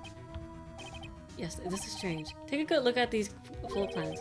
Something is missing. Missing? You mean something hasn't been drawn on there yet? On there? Yes, something that, when drawn, will completely change the meaning of the blood mark. Let's pray that the defense isn't simply trying to buy time. Very well, Miss Wright. Okay, there's got to be something I can use. Prove is something in the... This thing? Oh wait, it has a handprint on his face. There we go, music stopped. What about that piece of plywood? The Blue Badger, the mascot of the police force. Defender of truth, guardian of proof. Explain yourself, Mr. Wright. Please look at the floor plans of the crime scene. The Blue Badger is not here. So watch what happens when we put him in. This is where he was dancing at the time of the crime. Well, what? That's right. As long as the Blue Badger is dancing here, it will be impossible to place a handprint at this spot on the locker. Okay. Why is he freaking out? So that means, just what exactly what does this mean? Does that mean? It means it can't be done. What are you saying? Blood traces were undeniably found on that locker. Don't look at me. I didn't put it there. Mr. Wright, think it through scientifically. Emma, on that afternoon, Officer Meekins was the one who brought the Blue Badger to the evidence room, right? After you put it down, it would be impossible to leave a handprint on that locker. So that must mean this blood mark was left there before the Blue Badger was brought in. Just one moment. I will not allow such far-fetched balderdash in my cult room. It may sound far-fetched, Your Honor, but it's the only possible explanation.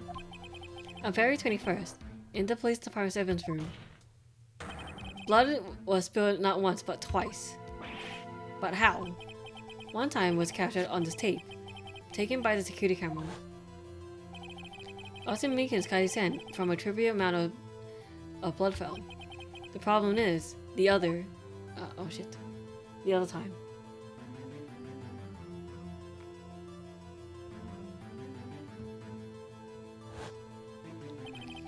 Someone bled prior to the struggle down and say it had to have been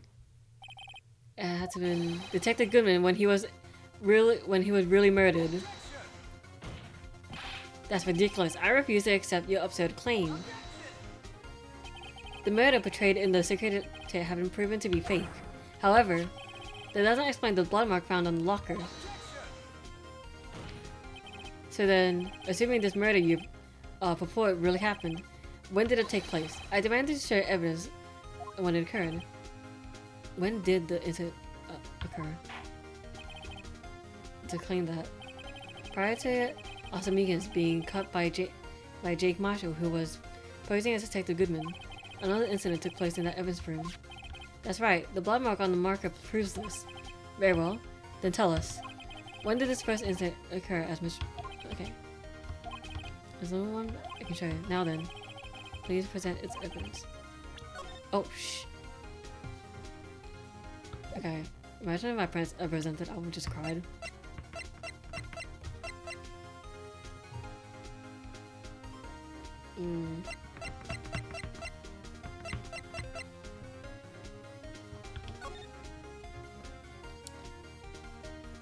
I guess this, because we don't know who 777 is. Okay. If the crime took place inside the evidence room, then the killer would have had to enter it. In order to do so, an ID card would have been required. An ID card. Oh! The ID card record. Officer Meekins brought the blue badge into the evidence room at, let's see here, 4:50. If the crime took place before that time, it would be 4:40. Ah! What? Okay, Miles Edgeworth, just what have you done? I would never figured you had the nerve, boy. Drop the act, witness. It doesn't take a lot of thought to figure out. It couldn't have been me. Nope, I ain't getting it. I'm afraid I don't understand either. It's clear from the luminal test that the blood was there. However, when the second crime took place, both Officer Meekins and Officer Marshall failed to notice the blood. So that means the blood from the first crime was wiped away by the real murderer. I would have just 10 minutes to murder the victim, carry his body away, and clean out the blood.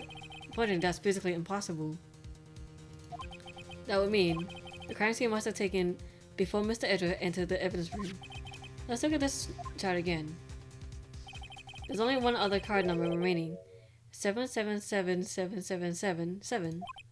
Talk about lucky number. But wait, that doesn't make sense. How could Detective Goodman have entered the evidence room?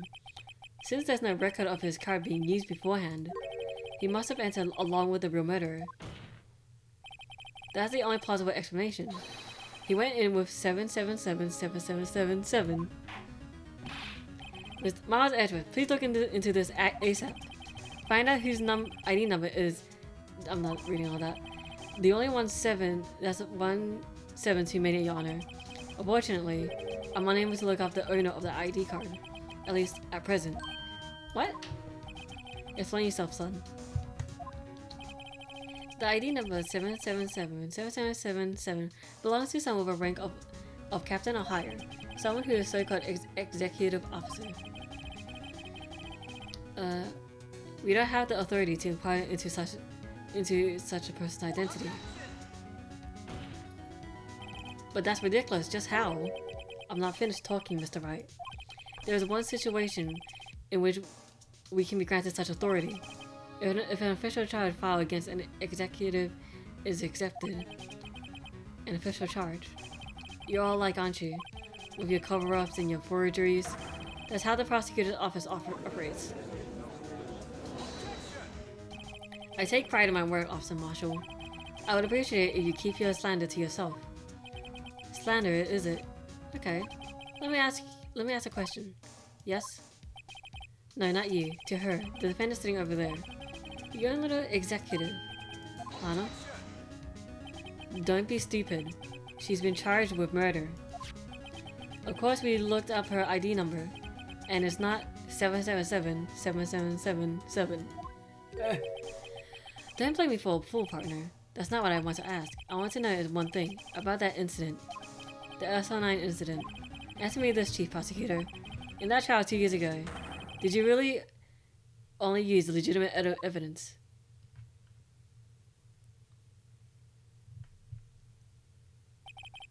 Do you need the witness to repeat his question, Chief Prosecutor? I heard him fine, Mr. Edgeworth. 2 years ago, I was in charge of the prosecution for that trial. At the time, we felt the powerlessness of the law.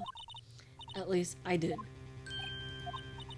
Lana, I became a prosecutor in order to suppress crime with the law. Before I realized it, we're the ones being suppressed by the law. Defendant, what are you saying? I'll ask you again, Chief Prosecutor. During that trial 2 years ago, did you really present all the evidence in court? Can you look at me, an investigator in that crime, in the eye and say that you did? Chief Prosecutor, you didn't. I don't have to, Officer Marshall. Why won't you answer him? Drastic crimes require drastic measures. That's just the way it is. We did what we had to, in order for him to get the victory he deserved. But Lana, even if it involved forging evidence.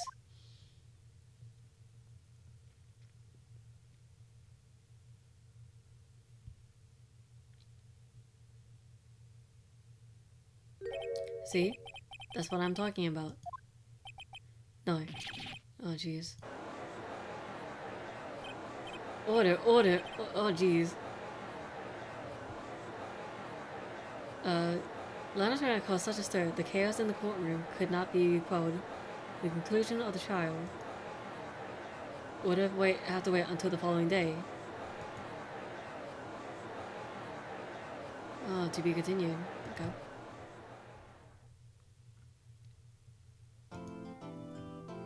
So we got an extra day. Okay. Hopefully.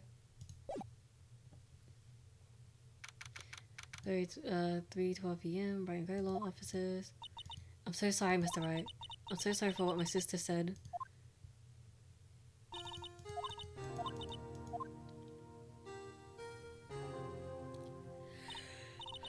I didn't know. I didn't know that was the SL9 was just another name for the Dark killings. Suddenly everyone heard about these killings but me. I don't want a Dark convicted so badly. That's why she used me. That's why she used what happened to me. What do you mean what happened to you? All there is in the file. Joe Jack's last victim was Prosecutor Neil Marshall. He murdered Officer Marshall's brother. He left behind an incriminating piece of evidence. But what did you have to do with those killings, Emma? On the night Prosecutor Neil Marshall was murdered, Joe Dark tried to kill me. What? He tried to kill you? Officer Marshall's brother, Neil, was only trying to save me. So that means you... Yes. I was a witness in the Joe Dark trial. I didn't see that one coming. It happened 2 years ago. It was right about this time of the year too. There was a terrible thunderstorm that day, unusual for the season. I was alone in my sister's office. We were planning to eat dinner together once she finished the work. Then suddenly, this terrifying man came bursting into the office, Joe Dark. He seemed like he was running from someone. He pulled out a knife and screamed at me. I didn't know what was going on. Just then, Prosecutor Marshall showed up. Jake Marshall's brother. Joe Dark tried to take me hostage, but before he could, Mr. Marshall tackled him. Then, what happened? I'll never forget it. Lightning struck and lights went out. Suddenly, a bolt of lightning flashed outside the window, lighting up the office for an instant. What I saw then burned a permanent image in my mind. I can still see it now. Oh girl, she's like 14 too. Because I remember that she's like, right now she's 16. So like, she's 14. And like, oh my goodness. Permanent picture. I don't remember all the moment when Mr. Dark stabbed Mr. Marshall. So you weren't able to testify about that. No, I was only asked about when I was attacked. That must be why she made up the crime. Made it up. You mean provide bogus evidence? The prosecutor's office wanted that guilty verdict so badly. Lana forged the evidence and Mr. Edgeworth used it. Edgeworth? Yes. But I'm sure he didn't know anything about it. He couldn't have known he was given false evidence. Even so, that's when it all started. The rumors about Mr. Edgeworth, it's all my fault. If I could just testify properly, none of this could have happened. So true. Even though he may not have known it. Edgeworth really was involved in falsifying evidence. After that case ended, Lana was never the same. She became cold like she is today. She's not been able to face up to what she did. Especially not to Emma. Permanent picture, let's talk about that. I don't want to talk about it though. It's like poor girl. Like, trauma is a really bad thing. What did you see in the instance of that crime occurring? Dark knocked down Mr. Marshall and raised his knife. Neil Marshall was stabbed right in front of this poor girl. I don't remember what happened after that. Apparently I passed out. Once I came to, Lana was cradling me in her arms. But Emma, you've been through so much.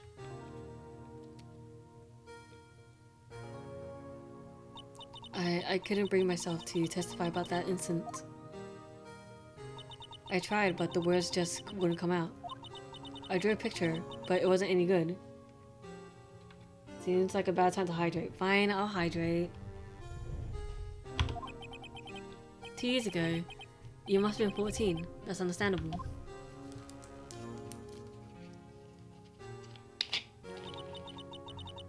Once it was all over, I made up my mind.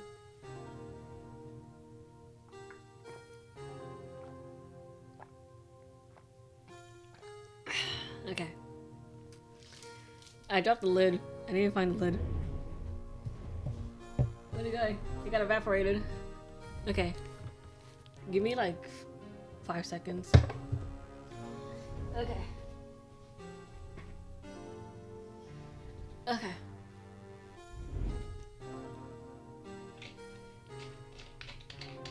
Okay, so this one is like a big bottle too. So like if this like tipped over, say goodbye to my career.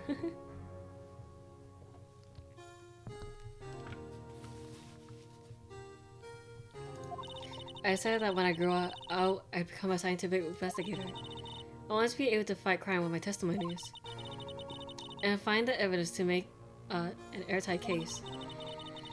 That way, Lana would never have to forge any. I see. I think I'm finding something to understand what makes Emma tick, but there's still something that bothers me about the crime. Okay, something puzzling. There's something puzzling about that's puzzling me, Emma. What is it? You said you were in Lana's office at that time, right? That's right. Why then would a serial killer come running in there? Not only that, but he was being chased by a prosecutor. Oh, there's no mystery there. Jodek had been taken in for questioning that day. Taken in for questioning? You mean by the police? Of course. This happened at the police department. He tried to run away halfway through the interview and fled to my sister's office. But why did he run all the way to your sister's office? Because the detective offices and questioning rooms are right across from the elevator. Across from the elevator. But Lana, the chief prosecutor wasn't... But Lana was the chief prosecutor, wasn't she? No, silly. Didn't I tell you? 2 years ago, Lana was a detective. She was the best in the entire force. What? That's news to me. After the Joy Dark case, she was transferred to the prosecutor's office and made chief prosecutor. Lana used to be a detective. I better have another talk with her. My. Okay. February 24, Detention Center, Visitor's Room. Lana. Mr. Wright, it seems like he's causing you trouble. Falsifying evidence. I didn't think you were the type. Criminals don't mind playing foul. Why would we? Why should we? But Lana, if you're wrong, an innocent person might be found guilty. Believe me, I understand the risk. Lana, Emma told me about you. Oh? About how you were a detective 2 years ago. And how the SO9 incident was the reason why you transferred to the prosecutor's office. That's right. Could you fill me on the details, especially about the unusual change of jobs? I suppose you have a right to know, Mr. Wright. Today's trial. A lot of revelations were uncovered at the trial today, not the least of which was the fact that this case is largely connected to another one 2 years ago. Evidence from that case was stolen as well, though I expected as much. I know how obsessive Officer Marshall can be. That trial, it really wasn't fair, was it? I believed in you, Lana. I believed that no matter what happened, you'd always stick to the truth. It couldn't be helped, Emma. That trial 2 years ago, I sold my soul. Well, all drama aside, the fact of the matter is, at 5:15, there was no murder at the police department. Tell me it's not true, Lana. Was the witness... What the witness, Miss Starr, said about you stabbing Mr. Goodman with a knife. Lana, I don't understand. Why won't you tell us? Emma, this doesn't involve just me.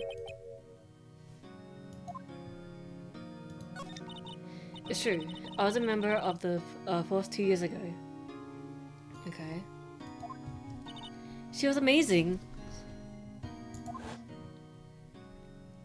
Oh, the first time you see her smile.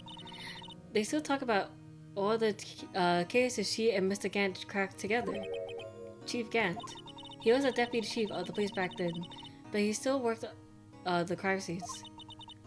Damon Gant. He was everything I aspired to be. They were the best team ever. They solved crimes before the reports could even be filed. Emma really idolizes her big sister.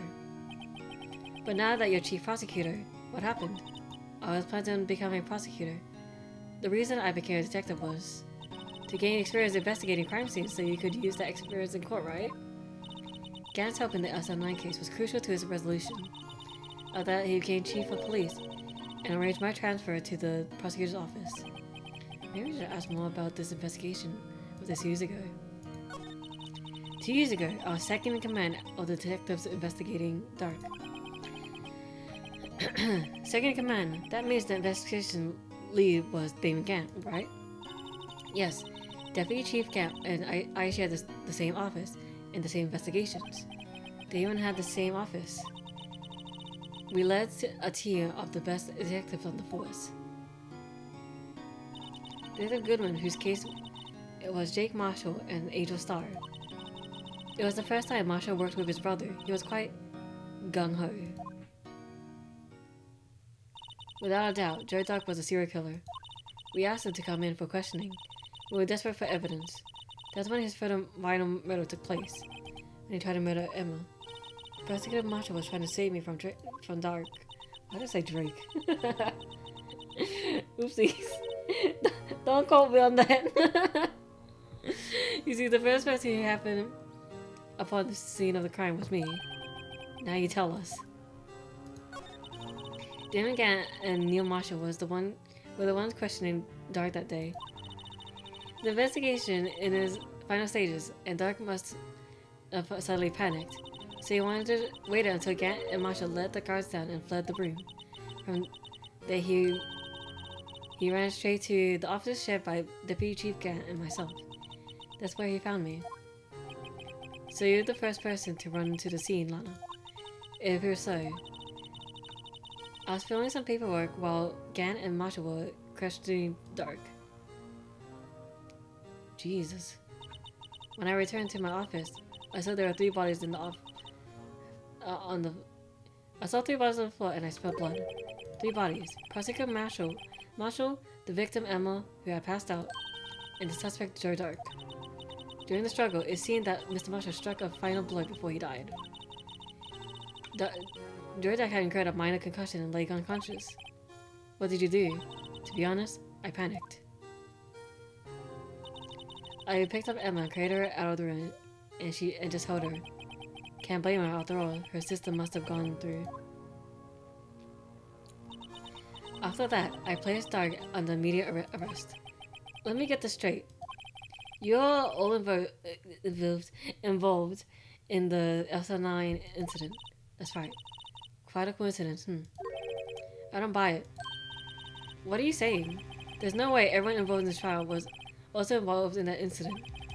Just by chance. But the case was solved 2 years ago. At least one person went to extreme cases because they didn't believe it was really solved. Also Marshall, yes, his actions came as a surprise to me as well.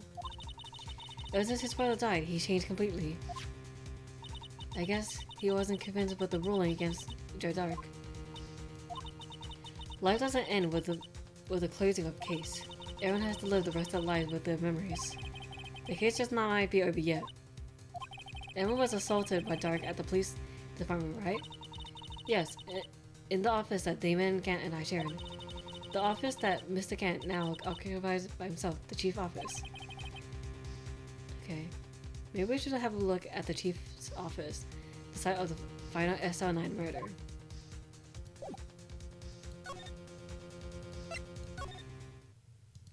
Okay, February 24th, police station, criminal affairs.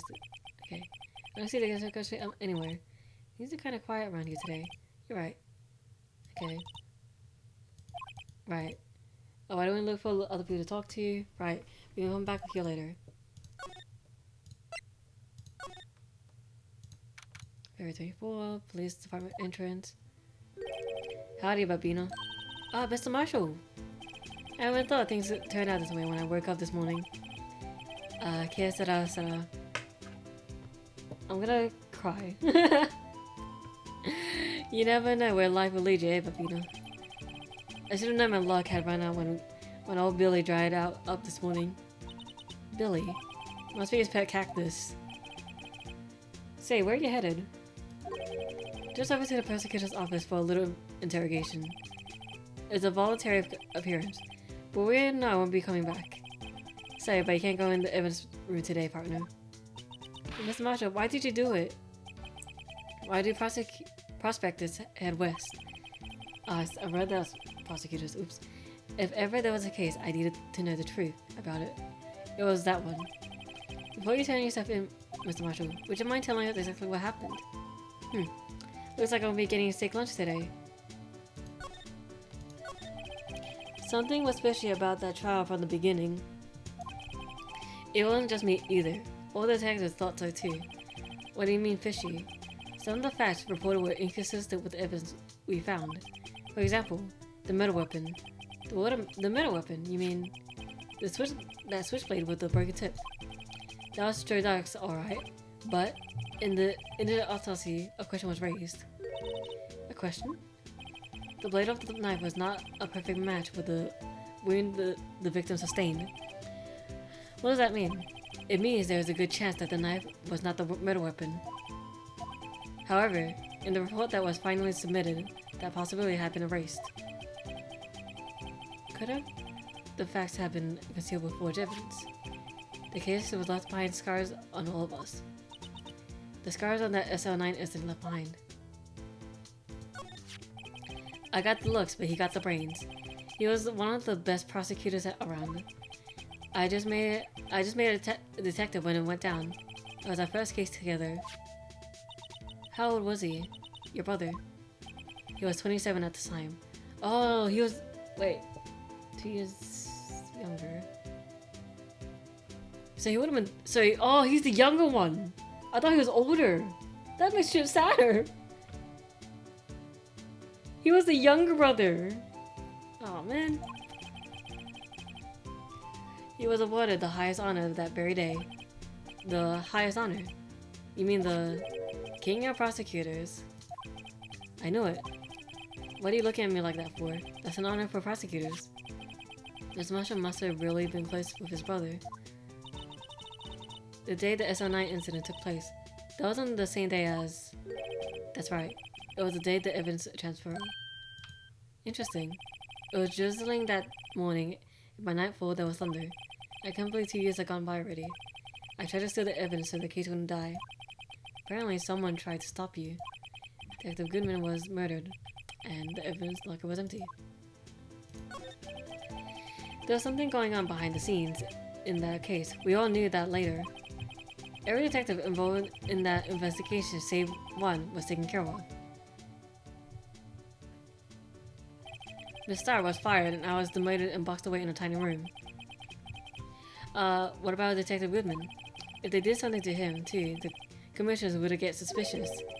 No, they were careful not to be too obvious. They? Who are you talking about? Don't be upset, Babina. I mean Damon Gant and Lana Sky. Jeez, why is there so much talking? Just talking. Okay. The investigation lead Damon Gant and the second in command, Lana Sky. There wasn't a person on the force who had heard of that duo. That case was the biggest step in both of their careers. After the case ended, Lana transferred to the prosecutor's office, right? Yeah, Damon Gant and the new chief of police arranged for that to happen. She'd never been the same since she left. Everyone who knew her said so. Chief Prosecutor Sky was totally different when she was a detective. Now that he mentioned it, Emma said something like that too. Tell me, what happened to my sister? Sorry, Rabina, but her secret is well too guarded. Never found out. Lana's secret. It all started 2 years ago. So there you have it. That's my story. Did you enjoy it, partner? It certainly was enlightening. There's one thing for sure I found out in court today. That boy Edward isn't my enemy. He was the one who used falsified evidence to get a guilty verdict. But someone else was the one who gave him that evidence and planned everything. That someone is Damon Gant. Don't you believe me? Well, I don't blame you. I won't even be a patrolman after today. Too bad I won't be around to work with you when you become a real scientific investigator. Adios, Babina. Oh, so he does care to some degree.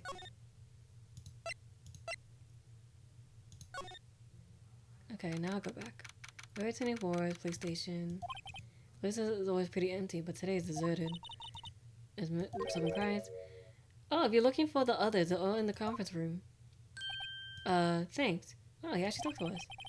Well, the chief prosecutor saying that what she did, the decision about what to do, but Mr. Edward not to mention our statement to the media and tomorrow's trial. There's more chaos going on than Thanksgiving and Christmas put together. I think festive is the word users use for those. Sir, we'd like to look around Chief Gant's office. Just use the connecting hallway to the other building and take the elevator to the top floor. Really? You mean it's okay for us to go in? I mean, we're not police officers or anything. Hey, you're right. You can't go in there. It's off limits. Let's see where the detective comes to get his unique charms. Let's have to... Okay. Whoa, okay.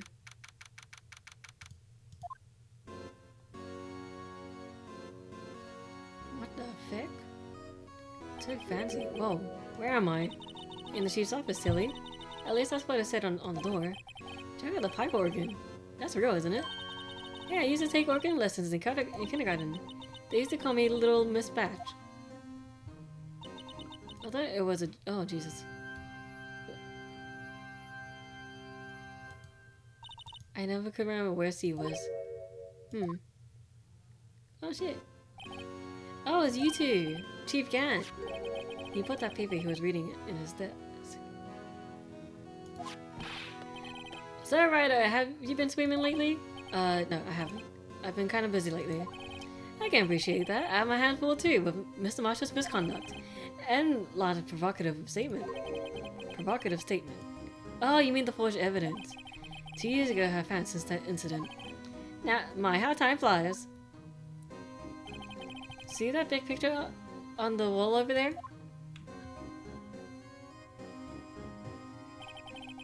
That's the picture of Lana, Neil, and me. So this is Mr. Marshall's brother, Prosecutor Neil Marshall. Oh, so it was already broken by then. We took it to commemorate our work together. Something's not right with this picture. I can't seem to put my finger on it. Okay. I mean, the thing. Wait. This is bright red though. Anyway, I like to reminisce all day, but there are matters that need my attention. I'm going to lock up here, so let's go out together. Oh, but this office. It was a crime scene 2 years ago, wasn't it? That case has long since been over. There's no need to investigate anymore. All the same, we still like to have a look around. Perhaps you didn't hear me. I said there's no need to investigate it anymore. Now hurry up and get out. I have a meeting to attend. Looks like we aren't welcome. It seems that case isn't over with yet after all. What do you mean? Chief Gant denied our request to search the crime scene. That means there must be a reason he doesn't want us to look around in there. Also, welcome back. You just came back from ads. You mean like a clue? There's gotta be a way we can get inside. Okay, inside. Oh god.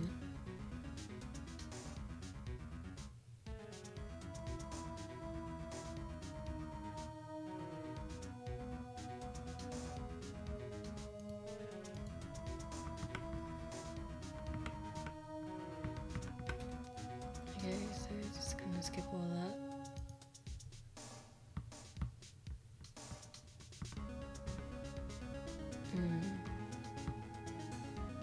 Okay, just go back into the... Okay, go back there. February 24, Police Station, Criminal Affairs Department. Deputy. Fuck, I'm an idiot. Hey, pal. Detective Gumshoe, aren't you supposed to be in a meeting? I mean, I'm, just taking a breather. My feet hurt. From sitting so long? Actually, from serving everyone the coffee. Sounds like Detective Gumshoe is still out of the loop. Say, have either of you seen Edgeworth? Edgeworth? No. Why do you ask? He's under fire from both the police department and the prosecutor's office. It's almost like the battle between you two in the court. That's not serious. Is it because of what my sister said? That's basically what it all boils down to. That falsified evidence 2 years ago. Now Mr. Edgeworth has the whole world after the blood. Yikes. Edgeworth's crisis. But why would Edwin be blamed? It's not like he knew the evidence was forged. Honest guy is the guilty party, isn't she? Ooh. Regardless, a prosecutor is responsible for the evidence they present in court. Not only that,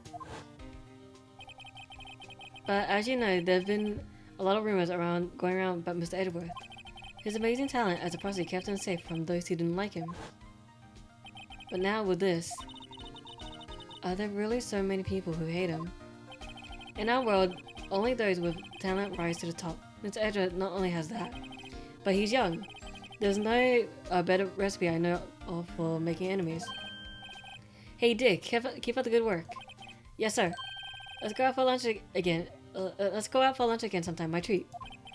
Yes sir. You gotta take me back to that joint sometime, okay Dick? Yes sir. You think you don't have any problems with enemies? Yeah, well, I'm careful not to stick out. Anyway, I'm a bit worried about him. I'm the oldest precious. I'm afraid Mr. Edwin might just might crack. Actually, I took a look at the file earlier while the coffee was brewing. He seemed generally concerned for Edward. Well, did you find out anything? The only evidence Dark left behind was during his final attack. His final attack? You mean when he killed Prosecutor Marshall who was trying to protect some girl? Me. It seems Detective Gumshoe never realized Emma was the girl. That's when he left the most incriminating evidence of all. Well, what was it? Let's see. I think it has something to do with the metal weapon. Oh, I forgot. Look, it's all written somewhere in there, okay? His powers of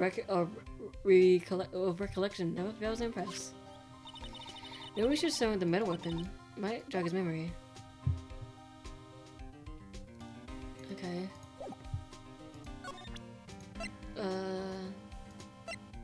This knife. Present. About this. Hey, is that? It has a tag attached to it with the label SR9 incident on it. I believe this would be the broken murder weapon you were speaking of. What are you doing with that? Ever since that case was closed, that knife's been locked away in the locker. Okay. This weird. And was found in Mr. Edgeworth's car muffler. That's it! Now I remember what that incriminating piece of evidence was. When you showed me that knife, it all came back to me. Well, what is it? Quick, before you forget again. Yeah, let's talk about his crimes. Jodiak was 42 at the time of the... He was 42? He doesn't look 42. He looked around 60. Like, 60 the latest, but like maybe mid-50s. He was just your run-of-the-mill businessman.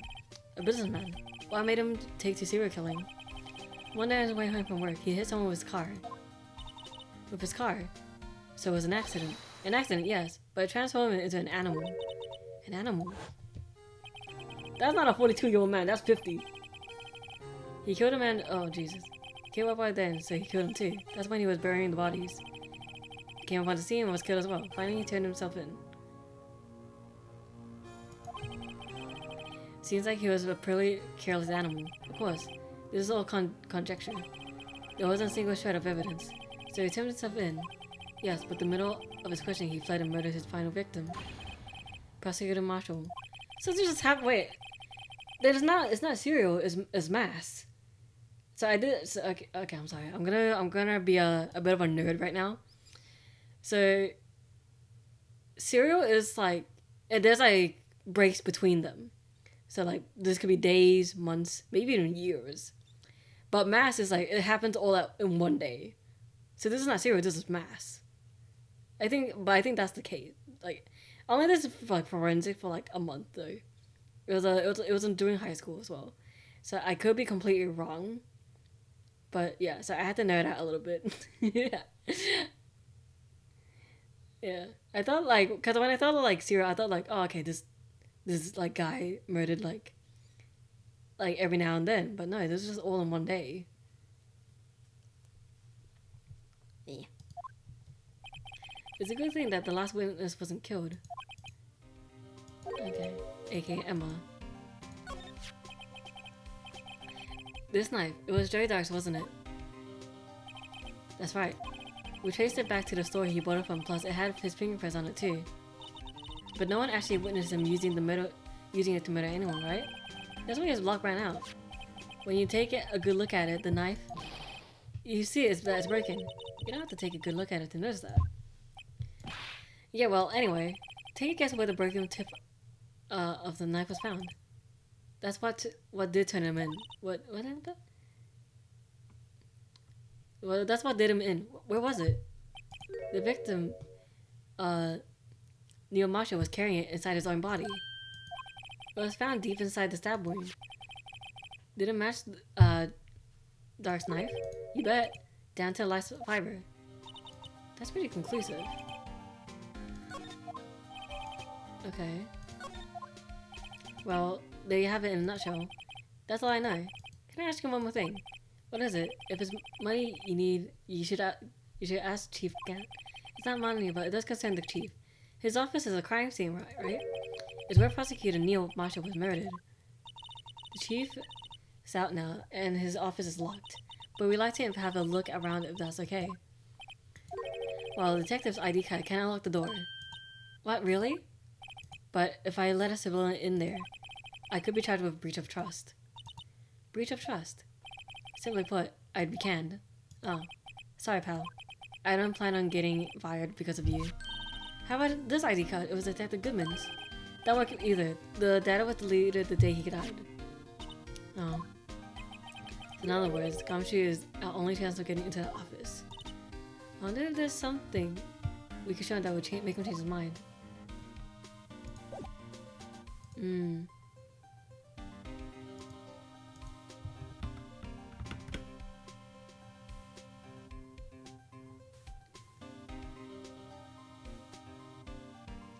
I guess I just have to move then.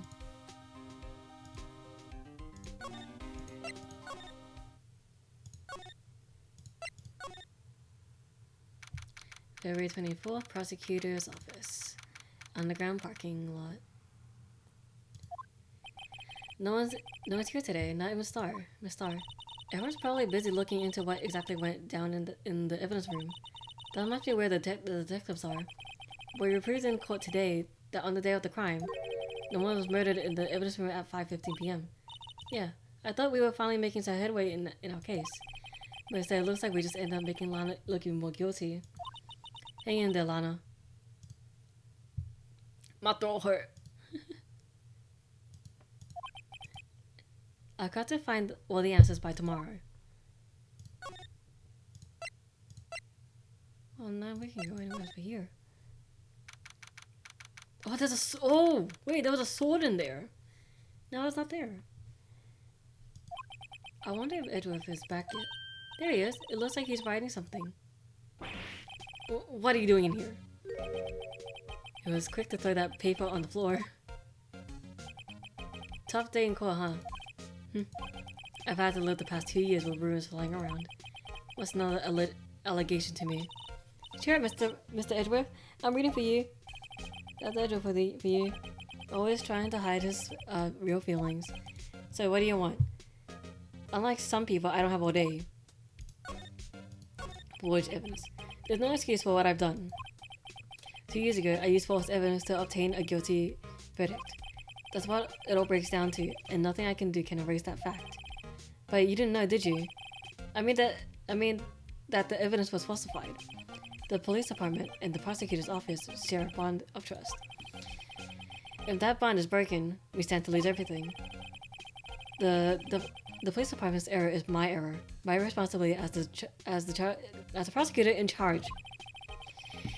The fact remains the same no matter what excuse I might have. Mr. Edgeworth, I take pride in my work, so tell me why. Why has it all come to this? Even Edgeworth can't keep this kind of emotion bottled up. Are you up for a trial tomorrow? First last year's trial and now this one. It seems all you do is worry about me. To be honest, you're getting on my nerves. But Mr. Edgeworth, you can't just walk out on the trial. Tomorrow's the last day. It's too late to change prosecutors. I bet that's what my superiors are banking on. I never thought that case would come back to haunt me like this. What do you mean? The list of evidence, it seems too short. Most lists run twice as long. It's only half as long as most lists. But that is odd. After Neil Marshall was murdered, I became prosecutor for that case. I may not have been part of the investigation, but I knew what I had to do. Use the evidence I was given to prove the suspect guilty. That was really the only thing that was on my mind at the time. Say, we just saw a picture I was taking around that time. That picture. Something seems strange about it. Could you tell us what happened that day? The day Detective Goodman was murdered. You were participating in a ceremony at the station, right? I never cared for ceremonies, but I had to attend that one. Because you were awarded this? Those receiving awards can't exactly skip out on the ceremony. I finished up at the office in the morning, then drove over to the police department. You finished up at the police office? Yes. Wait. Yes. Just odds and ends, clerical stuff. I don't plan on returning to the office that day. That is, until I was asked to take something back. Take something back? This. Oh, Chief asked you to hold on to that, didn't he? Yes, it was a piece of evidence in a case that was closed half a year ago. He asked me to bring it to the prosecutor's office. That's the story we heard yesterday. So you came back here to the prosecutor's office because the chief asked you to. That's right.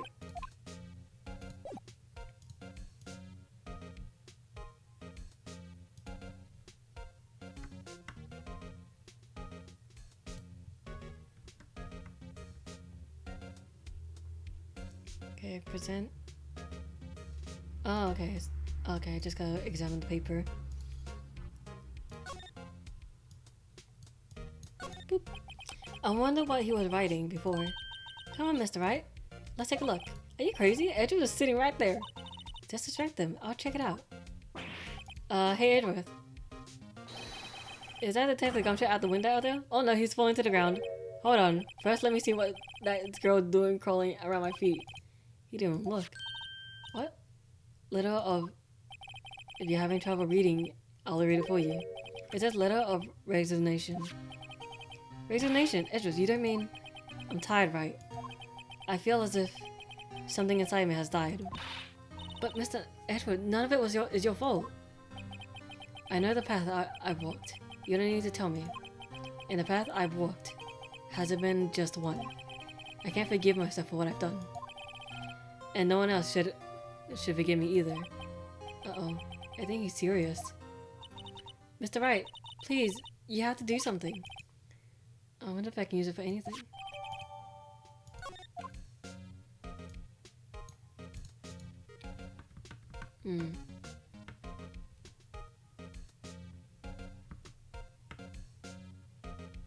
Yeah, so that's next. My throat. Oh god. I'm just waiting for the next to be continued before I can like end stream. I know I can save, but this shit has been going on for so long. He won such a prestigious award. Why would he just leave it on the couch? Yeah, you think he would want to show this thing off more than a giant steel samurai? What is it? This is the Night of Prosecutors Award, right? Of course it is. You know that. I saw something today that looks like this somewhere. Something that looked like that. Yeah, only different. Now, where was that? She's right. Something is amiss here. Maybe I should touch that item. I'll show him the... Do I show him this? You know, it wouldn't hurt if you put this up somewhere like on a shelf. That has no meaning for me anymore. What do you mean anymore? That's who I was last year. What is it to dwell on the past? He's asking me. Why can't he just accept it graciously? Actually, something's been troubling me about this shield. Look, do you not notice anything different? Different. Yeah, don't you remember? The other shield in the courtroom. I guess I better present this other shield.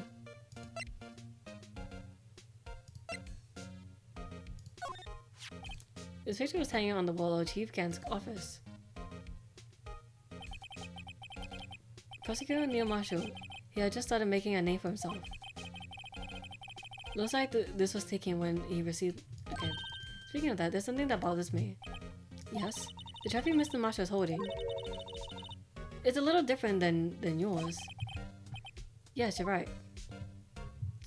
Ah, I remember now. Remember what? That was what the official prosecutor's trophy looked like until 2 years ago. The story behind it is the design. A story. Sounds interesting. Would you mind telling it to us? It's simple, really. Contradiction. That's what the award is based on. This award originates from an ancient Chinese tale. In Chinese, the word contradiction is written in with 2 characters. The first means halberd, and the second means shield. Have you heard the story? Me? Oh, sure. Everyone knows that. Why did you tell it for Emma's sake? Very well.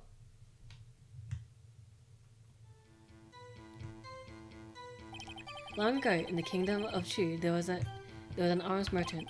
One day, he presented the king with 2 items. The first was a halberd he claimed could slice through any shield or armor. The second was a shield he claimed could withstand any weapon.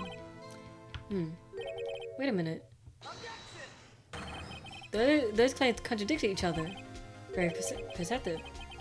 But then again, you heard this story before, right? Anyway, as you mentioned, the descriptions of these items discredit them both. Then, when the king pointed this out, the merchant was left speechless. And thus, the Chinese word contradiction was born. I wonder if that's true. Oh, I see. So the chipped shield and the broken knife symbolize... Precisely so. They symbolize the merchant's items. The ancient tale ends with the merchant at a loss for words, but it's in our nature to pursue matters to the conclusion, even if the results in something as ugly as this. Wow, thanks, Mr. Edgeworth. I learned something new today.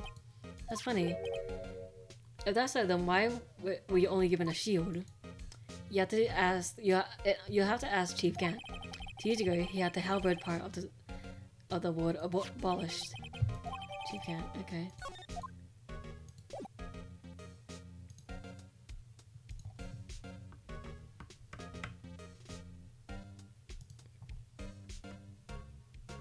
Okay, I guess I just have to move.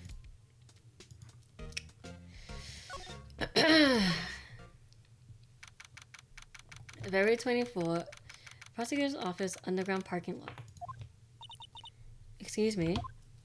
Oh, hello. Give me 1 second.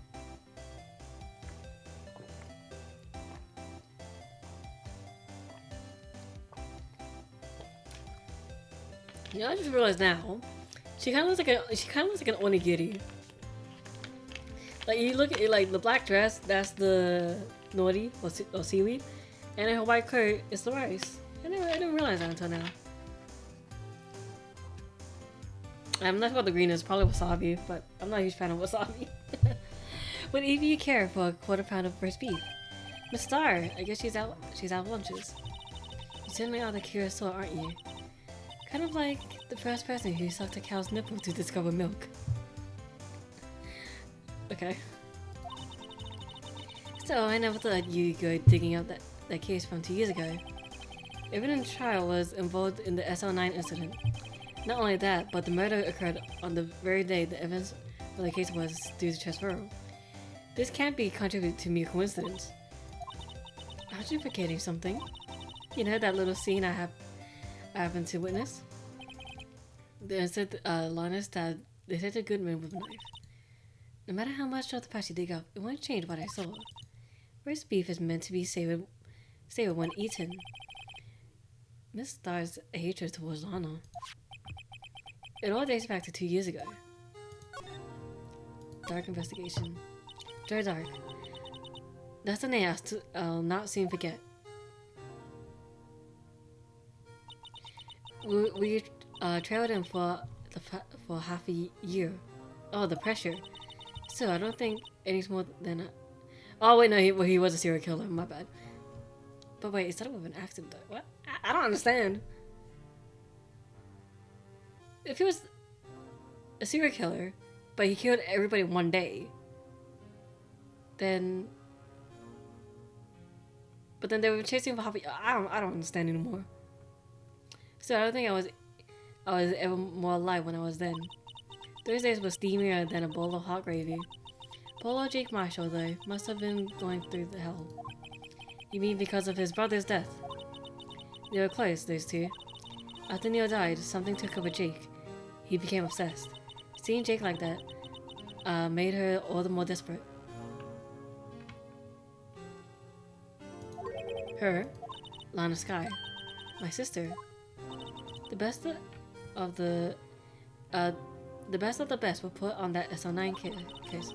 Of course, they were led by that legendary duo, Lana and Chief Cat. After the case closed, that legendary pair was the reason we were able to keep up our investigation. That's why we were so shocked over how it turned out. You mean with the forging of the evidence? Don't get me wrong, Joe Dark got what he deserved. Still, it was obvious that the evidence produced in the court was being manipulated. It seems our team never found it would suddenly appear, while other items were kept secret. But you don't have proof anything illegal was done. I'm proof enough of what happened. After that case, all of us say Goodman and were relieved of our duties. Most without even so much as an explanation. Then Lana Sky transferred to prosecutor's office and became chief prosecutor. Lana always wanted to be a prosecutor. Nothing quite as simple as it appears. Huh? Lana Sky was merely being used as a pawn. That's my take on the matter. She was being used. Damon Gant and Lana Sky. Yes, I know this image. Shut up. Gant led the investigation with Lana in second in command. They were the best. They solved all kinds of cases together, didn't they? Damon Gant's magnetism, in particular, was almost unreal. His magnetism. By that I mean his ability to attract evidence. He'd produced the most incredible evidence in the cases he handled. Incredible evidence, you mean? Oh yes, there was rumors about him even back then. No idea I confront him though. I take it she's talking about the forged evidence. Back then, everyone looked up to Lana. All the detectives wanted to be like her. Really? Oh yes, myself included. I was fooled, really. She hated anything crooked and always watched out for the other detectives. That's why she was so concerned for Jake. Mr. Marshall. When Jake's brother was murdered, she felt as if she had lost her own brother. If it wasn't for her, I don't think Jake would have ever recovered from his shock. That makes it all the more infuriating. Miss Starr. That's why. I'll never be able to forgive her. Why did she have to turn so cold after that? Being used. Lana transferred to the prosecutor's office 2 years ago, didn't she? And yes, thanks to the Chief Gant's powerful influence. Chief. That's right. Having solved the SN9 incident, his position as chief was secured. There was only one thing left for him to control, and then no one could stand in his way. The prosecutor's office. What? You mean that's why Lana was transferred? If you control the chief prosecutor, he can control the prosecutor's office. That must have been his goal all along.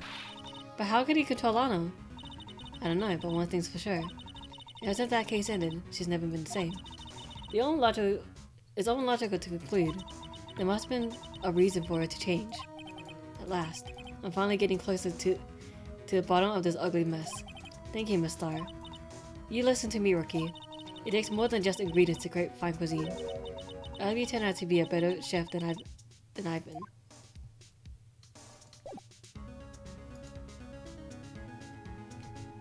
Okay.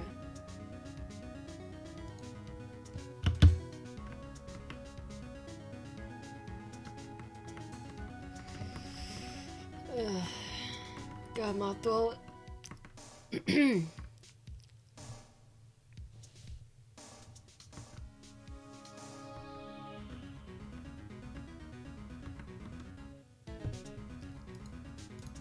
Okay. I guess I just moved back to Gumshoe.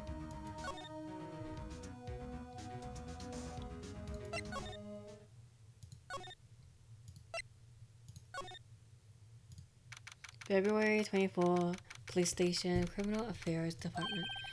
Oh, you're back. You're still here. I gotta make 150 copies of these files. Bring coffee, copying files. I'm turning into a regular DJ. You're a DJ as well?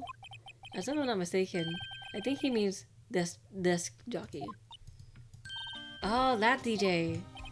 I gotta admit, your persistency, but my answer's still no. I'm not letting you in the chief's office, period. It'd be my neck on the line. Okay. Let's take a good look in there. There's something we can do to make the detective change his mind.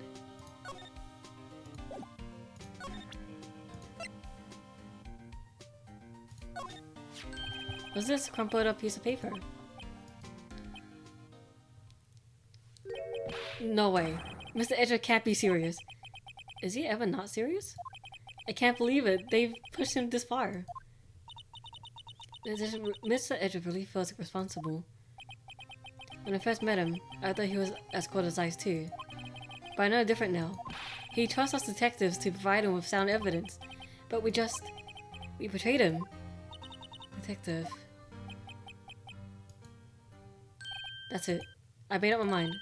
But, here, take my ID card. We can't do that if someone found out. They won't let you off the hook with another lost item report. Look at me. It's no secret I'm ready out of the loop. After all, I'm friends with Mr. Edgeworth. Depending on how this case turns out, I might already be as good as terminated. What?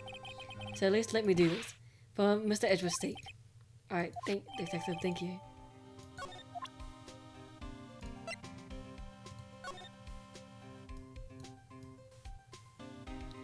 Damn, oh, the only clear part is police department and his face.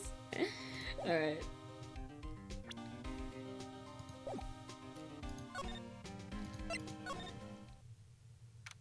February 24, Police Department Chief's Office. Here goes Mr. Wright.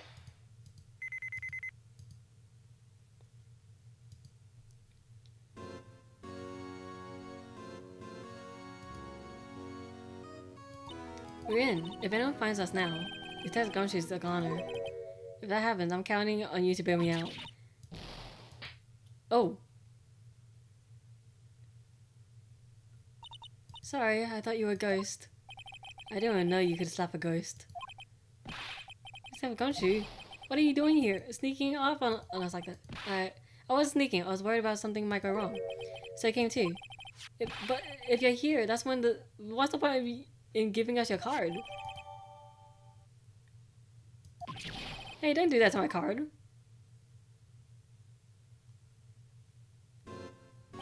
I hardly ever get a chance to come in here, so I figured I'd have a look around myself. Besides, we're all in this together now. You really do want to get fired, don't you? Not we're lucky. Now come on, let's see what we can find.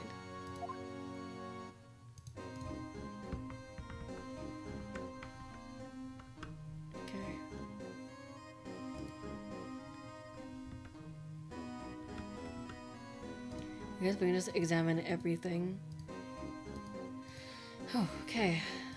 What's this? Okay.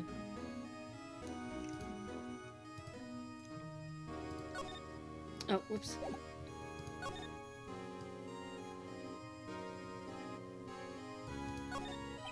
This is a safe, isn't it? Safe. That word is ripe with intrigue. Okay, if you say so.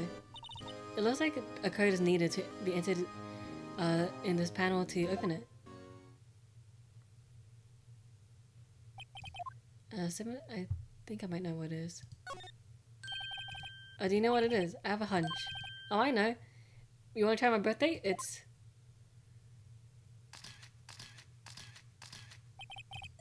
Okay, here goes nothing.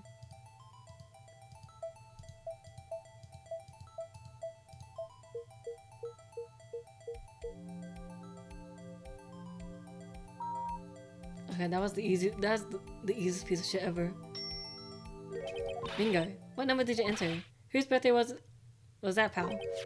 7777777. The final ID card number on that record. What? The number of the mysterious executive officer who entered that room that day. You mean... Is the ID number? I think you're 17 shy this time. Ah! Okay. So I was playing with my rings and then I dropped one. Oh, oops. This can only mean one thing. That's Chief Gant's ID number. Say, anyone care to look inside?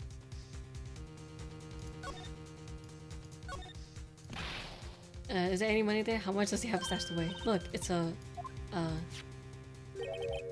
shower from a broken cup. Okay, where have I seen this before? In here too. What's this? Looks like a piece of leather cloth. This is a handprint, isn't it? Hey, I saw someone wearing a shirt like that once. You think Chief Cat made up the design? I don't think so. Oh, well, it's just a lot. That's all was in the safe. Apparently, so it's empty now. Piece of cloth with a handprint on it and a broken shard from a cup. They look like pieces of evidence. Yeah, but unless you can prove they have something to do with this case, I'm afraid I can't just let you take them. I thought it was my neck on the line here. Great. Okay. Come on. There's gotta be something to show the detective.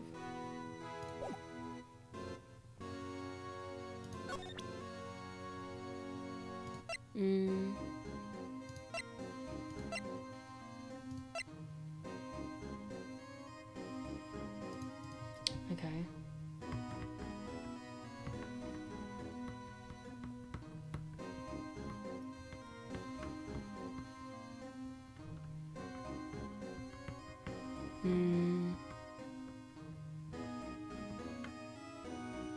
Oh yeah, okay. That should be obvious. So my voice is slowly getting more shot. So, yeah. I'm slowly losing my voice. There's a gumshoe. Could you have another look at this jar? I remember when the three of us put that ticket back together. Ah, those were the days. It's kind of early to be nostalgic. Wasn't this jar a piece of evidence from that case? That's right. One of the shards had an SL9 incident ticket on it. Does this ring any bells? Do you know that fragment we just found? You mean this one? That was in the safe? Yeah, that one. That was in the safe. Now that you mention it, it's ringing a lot of bells. Let's see if it fits. Here, let me see if that shard... I'll take a crack at this. Go ahead, pal. Show us what a rookie can do. It's alright, here's some glue. Okay. Approved Chief Cat was normally hiding evidence. Here goes.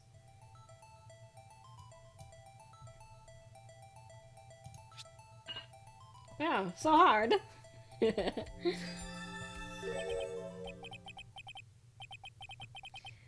There, it feels like a charm. That of course means Chief Cat willingly and knowingly hid a piece of evidence, a piece of the jar in his safe. In other words, he concealed a piece of evidence from the SL9 incident. But hey guys, get a load of this. What is it? The piece you just attached is different from the others.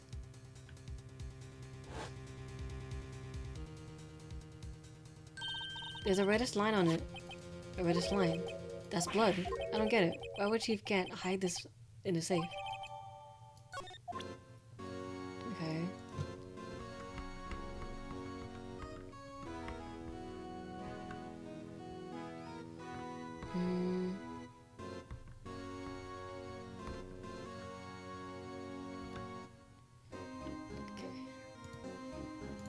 Okay, I just need to talk to him then. The desk on the other side of the room. Was that your sister's? Yes, that's where I was waiting for Lana. That day 2 years ago. Is anyone using it now? No, sir. This is entirely Chief Scan's office now. He practiced a strict policy of preserving the crime scene. That's a strange reason to leave it here. He leaves it as a warning to anyone else. He wants us to always be alert. He told us so himself that at our New Year's party. Of course, he was pretty intoxicated at the time. I see. So, ever since Lana left, no one has ever touched that desk. No one except Chief Kent, and the cleaning lady who's in here every morning. Still, 2 years have passed since that incident. There can't possibly be any clues remaining. Can I ask you something? Sure. You only came here to look around, right? Because it's kind of one of the SL9 crime scenes. I mean, that's your only reason for coming here, isn't it? Why do you ask? You don't think... No, you wouldn't be. No. No, there's no way. No, don't worry about it. Okay, now then, let's look around a little bit more. Hey, hold on. Not so fast, buddy. Huh? What is it? When someone tells you to don't worry about it, you're supposed to stop bothering you, pal. Don't just let it go like that. Sorry, this guy's starting to get on my nerves. Okay, what's bothering you? You don't think Chief Gant might be a suspect, do you? What? He's right, Mr. Wright. What do you think of him? Chief Gant, so it's finally come to this. What do I think of him? I suspense I don't divulge my feelings yet. There you go, ignore me again.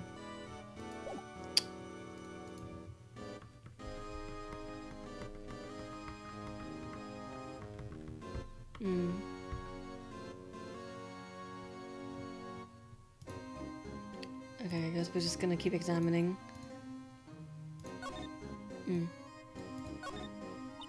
Wow, look at the size of Chief Gant's desk. Speaking of that, when we were here earlier... It's you two, Chief Gant, okay. I wonder what he was reading. Ah, this looks like a list of evidence. In most cases, the list runs twice as long though. Hey, look at the case name. Huh. As a night incident. I wonder what this is doing here. Hold on, detective. What did you just say? I said, I wonder what... Now about the evidence list. Not only that's twice as long. That's right. I guess there wasn't a lot of evidence. A half-size list of evidence. Okay. What would the other half of the list be doing here? I knew it. The chief must be hiding something about that case. It would appear so.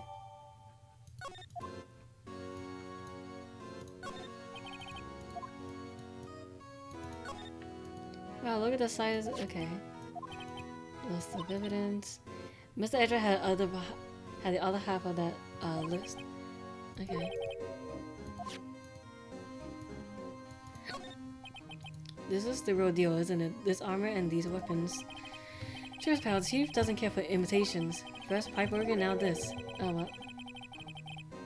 Do you know how many tax dollars must have gone into this room? What? You mean we're paying for this? That's it. I'm not paying 1 cent on my taxes. You don't have any taxes to pay. Shh, be careful what you say. Who knows? The chief may be hiding in his armor as we speak. I don't think he'd fit in. Even if he did, he'd never be able to get back out. Cut it out. You guys don't know how scary that guy can be.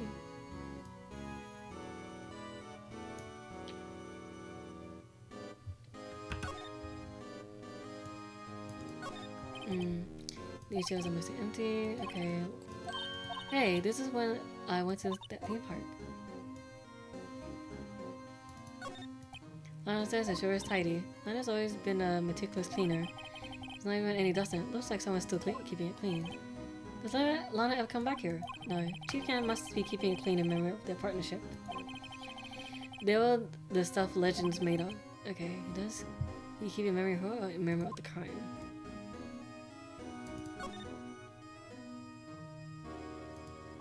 This was taken on a day 2 years ago. Okay, right now, okay. After receiving his award, Mr. Chaffel took a picture here, then went along with Chief Gant to question Dark. I bet he knew he'd be dead just a few hours later. Do you think? What do I do now?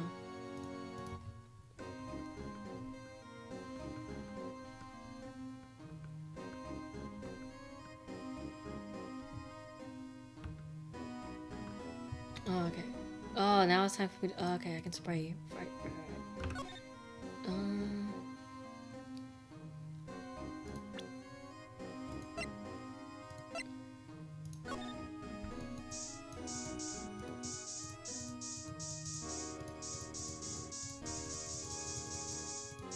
Okay, nothing here. Surely.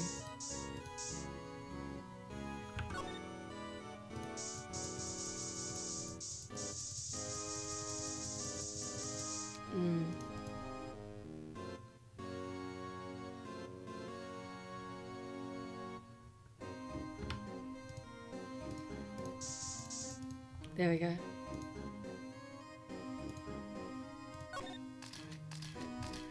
Oh, the flashing.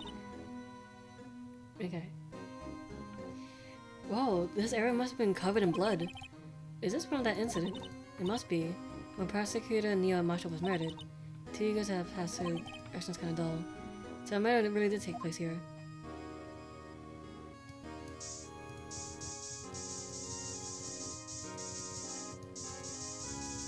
Then what the fuck?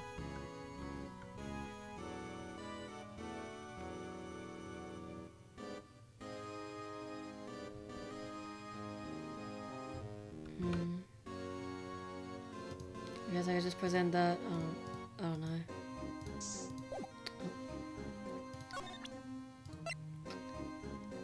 Okay. Present. That's what the chief was reading before, isn't it? You know, when we first came in here, yeah, it looks like the right side of one has been torn off. So Mr. Edge's list really was only half of the whole thing. Something's been bugging me more than that. Take a look at the back of the phone, pal. Back?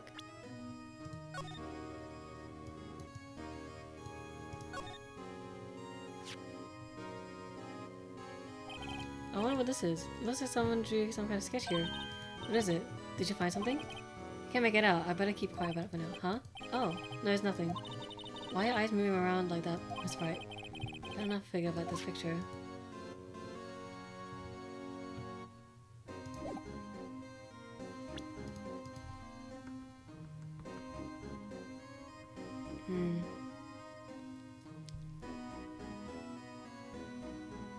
Present.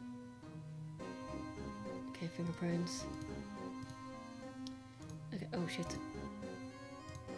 Oh.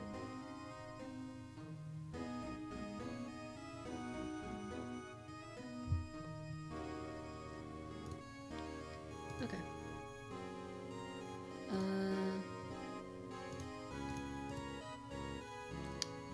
Present. What was I supposed to present? This.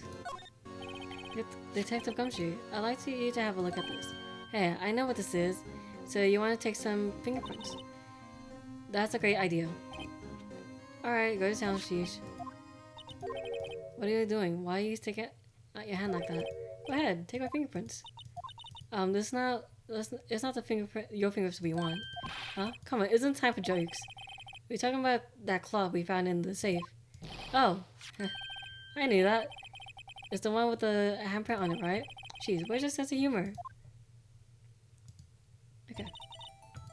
Okay, let's check the prints. Okay. What are you, my mom? I don't have to be told a million times. Let's see. Alright, let's get this over with.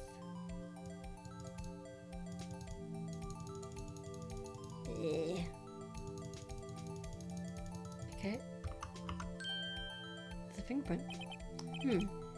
I gave it my best shot. That kind of result won't be good, will it?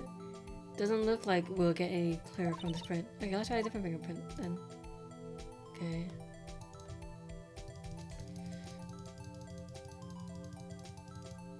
Play. There we go. Oh my god.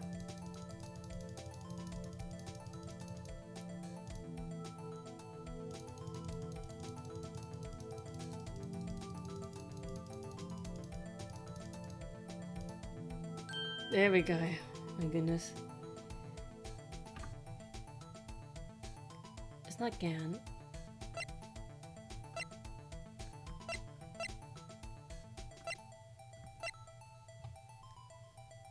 hers. What the fuck?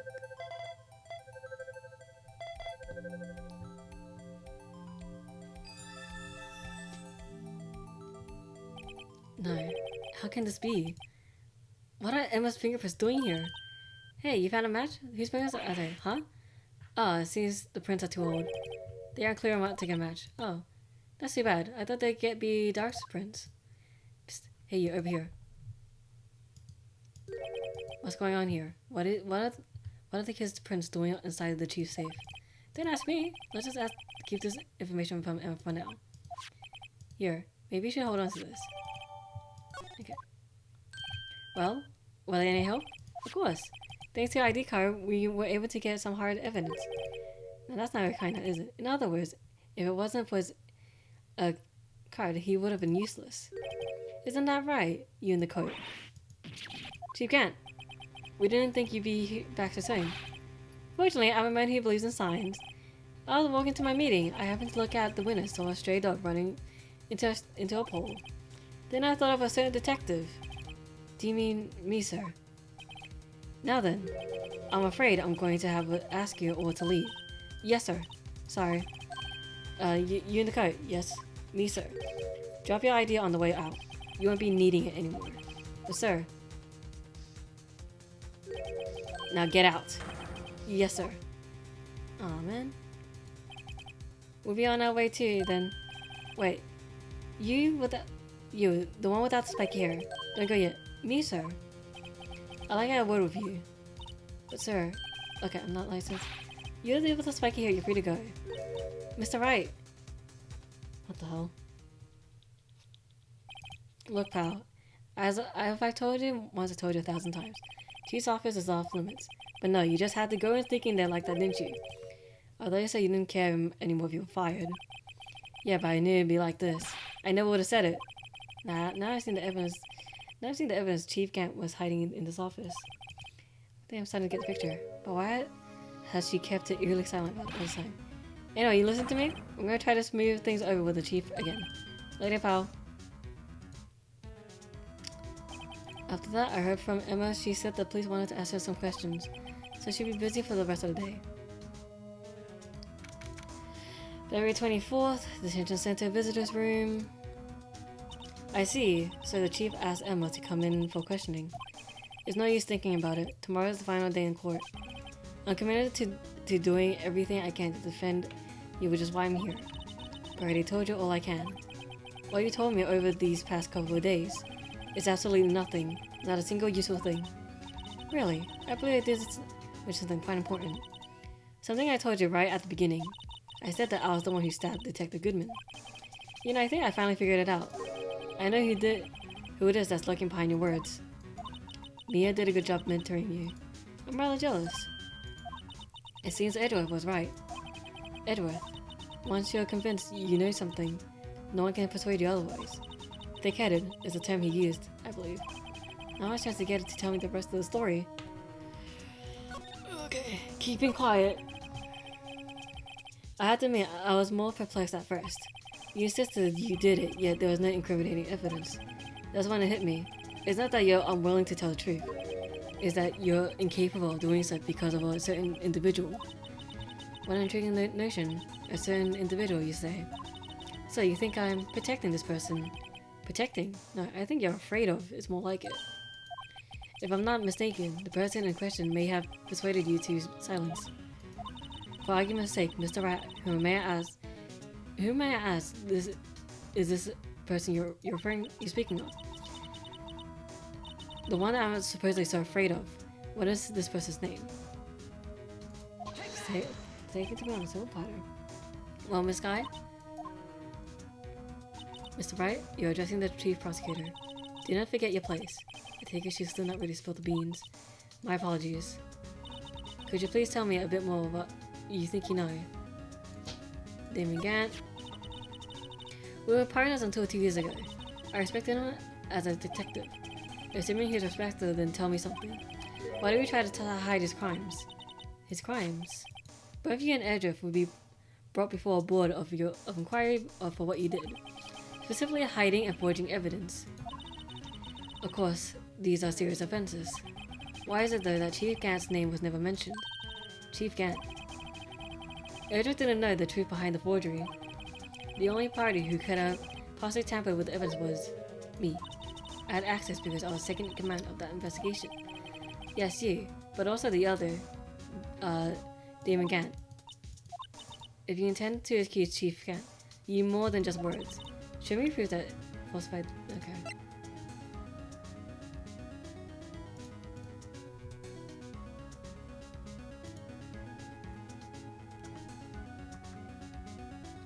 Is it the evidence was okay?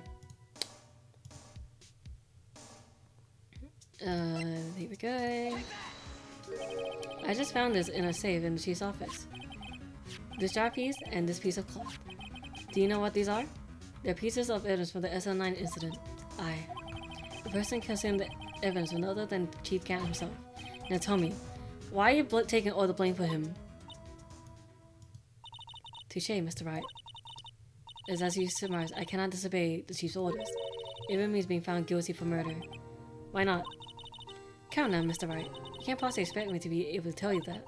3 days ago, I had no choice but to cooperate. In the murder of Detective Goodman. Or perhaps I should say, follow orders. Yes, that's more accurate than cooperate. Orders. Although I can't tell you the details, I can say that I was given an order that day. I need to dispose of Goodman's body. You'll find it inside the trunk of Miles Edgeworth's car. Just as I suspected, despite what everyone believes, you are not the one who murdered Detective Goodman. Correct. I was trying to take the body out of Edgeworth's car. The trunk lock was broken, and I discovered that the murder weapon was... While inspecting the... Okay, the murder weapon. You mean the Edgeworth's knife? No. When I found the body, this knife was stuck in it. A knife from the SL9 incident. Serial killer Joe Dark's knife.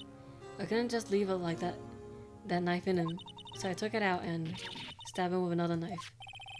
That would be Mr. Edgeworth's knife. That's right. Even though he's already dead, my hands were shaking at the thought of stabbing him. That's why I ended up cutting my hand. And that's the reason for the bandage on your right hand. Yes, it seems that I got blood on the victim's shoe as well. Then she saw me, and as I punched the knife in. Miss Star, huh? Why did you need to hide Dark's knife so badly? Come on, how much more talking? I'm sorry. It took a lot of work to finally close the Dark case 2 years ago.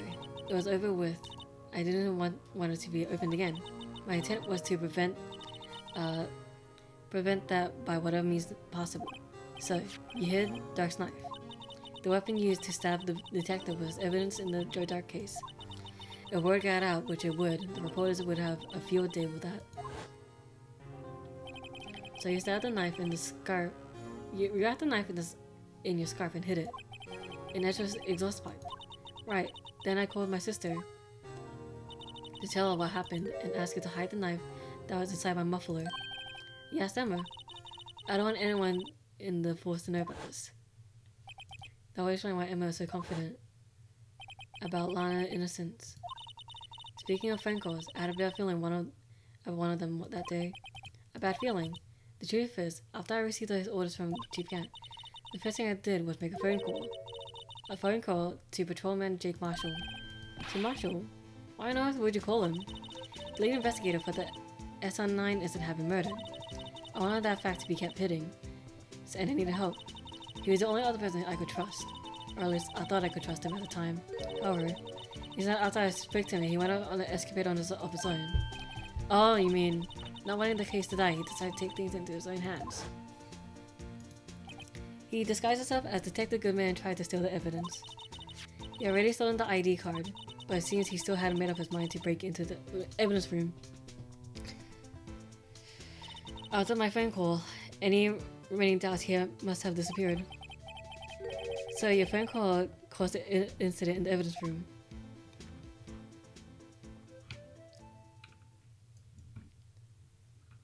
I'm afraid that's all I can tell you. But Lana, you don't have my respect, Mr. Wright. both as a defense and as an investigator. Now please, don't pursue this any further in court tomorrow. Tomorrow's trial. There's one way to drive off lawsuits. I gotta get to the bottom of everything. Detective Goodman, the real murderer. And what went down in the chief's office 2 years ago. To be continued. Finally! Oh my god, a 3-hour stream. Oh Jesus. Okay. Yes, I'm gonna save. Yes. Final day. Okay. Okay. So, that's gonna be it for today's stream. Next stream is going to be on Friday, and it's going to be Fields of Mystery. So nothing interesting is gonna be happening in Fields of Mystery. I just want to play it. Yeah. I think we have enough people for a raid, so I'm gonna go find somebody to raid real quick, and then I'm gonna go head out and rest my voice. Let's see.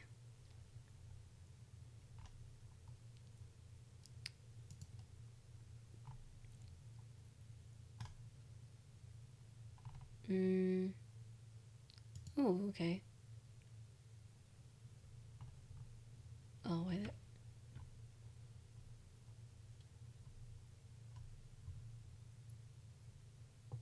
Okay. So I'm just gonna take you to this person. So yeah. Other than that, oh wait, the ad starting. Other than that, I'll see you in the next one. Bye bye. Actually, no, I'll wait. I'll wait. Oh man.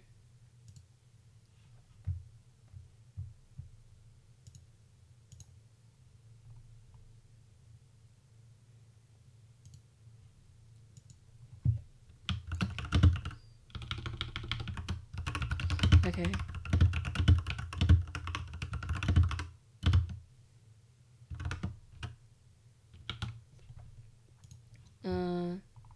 Oh, okay. Jeez, I'm like DMing everybody left and right, just like, hey. Like, I'm just waiting for the thingy to end. Okay. There we go. So, oh, okay, ad break ends in 24 seconds. Okay.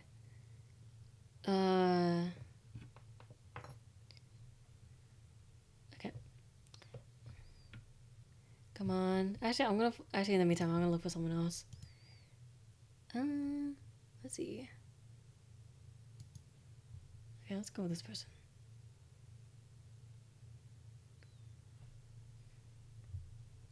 You know what, I'll just go with this person.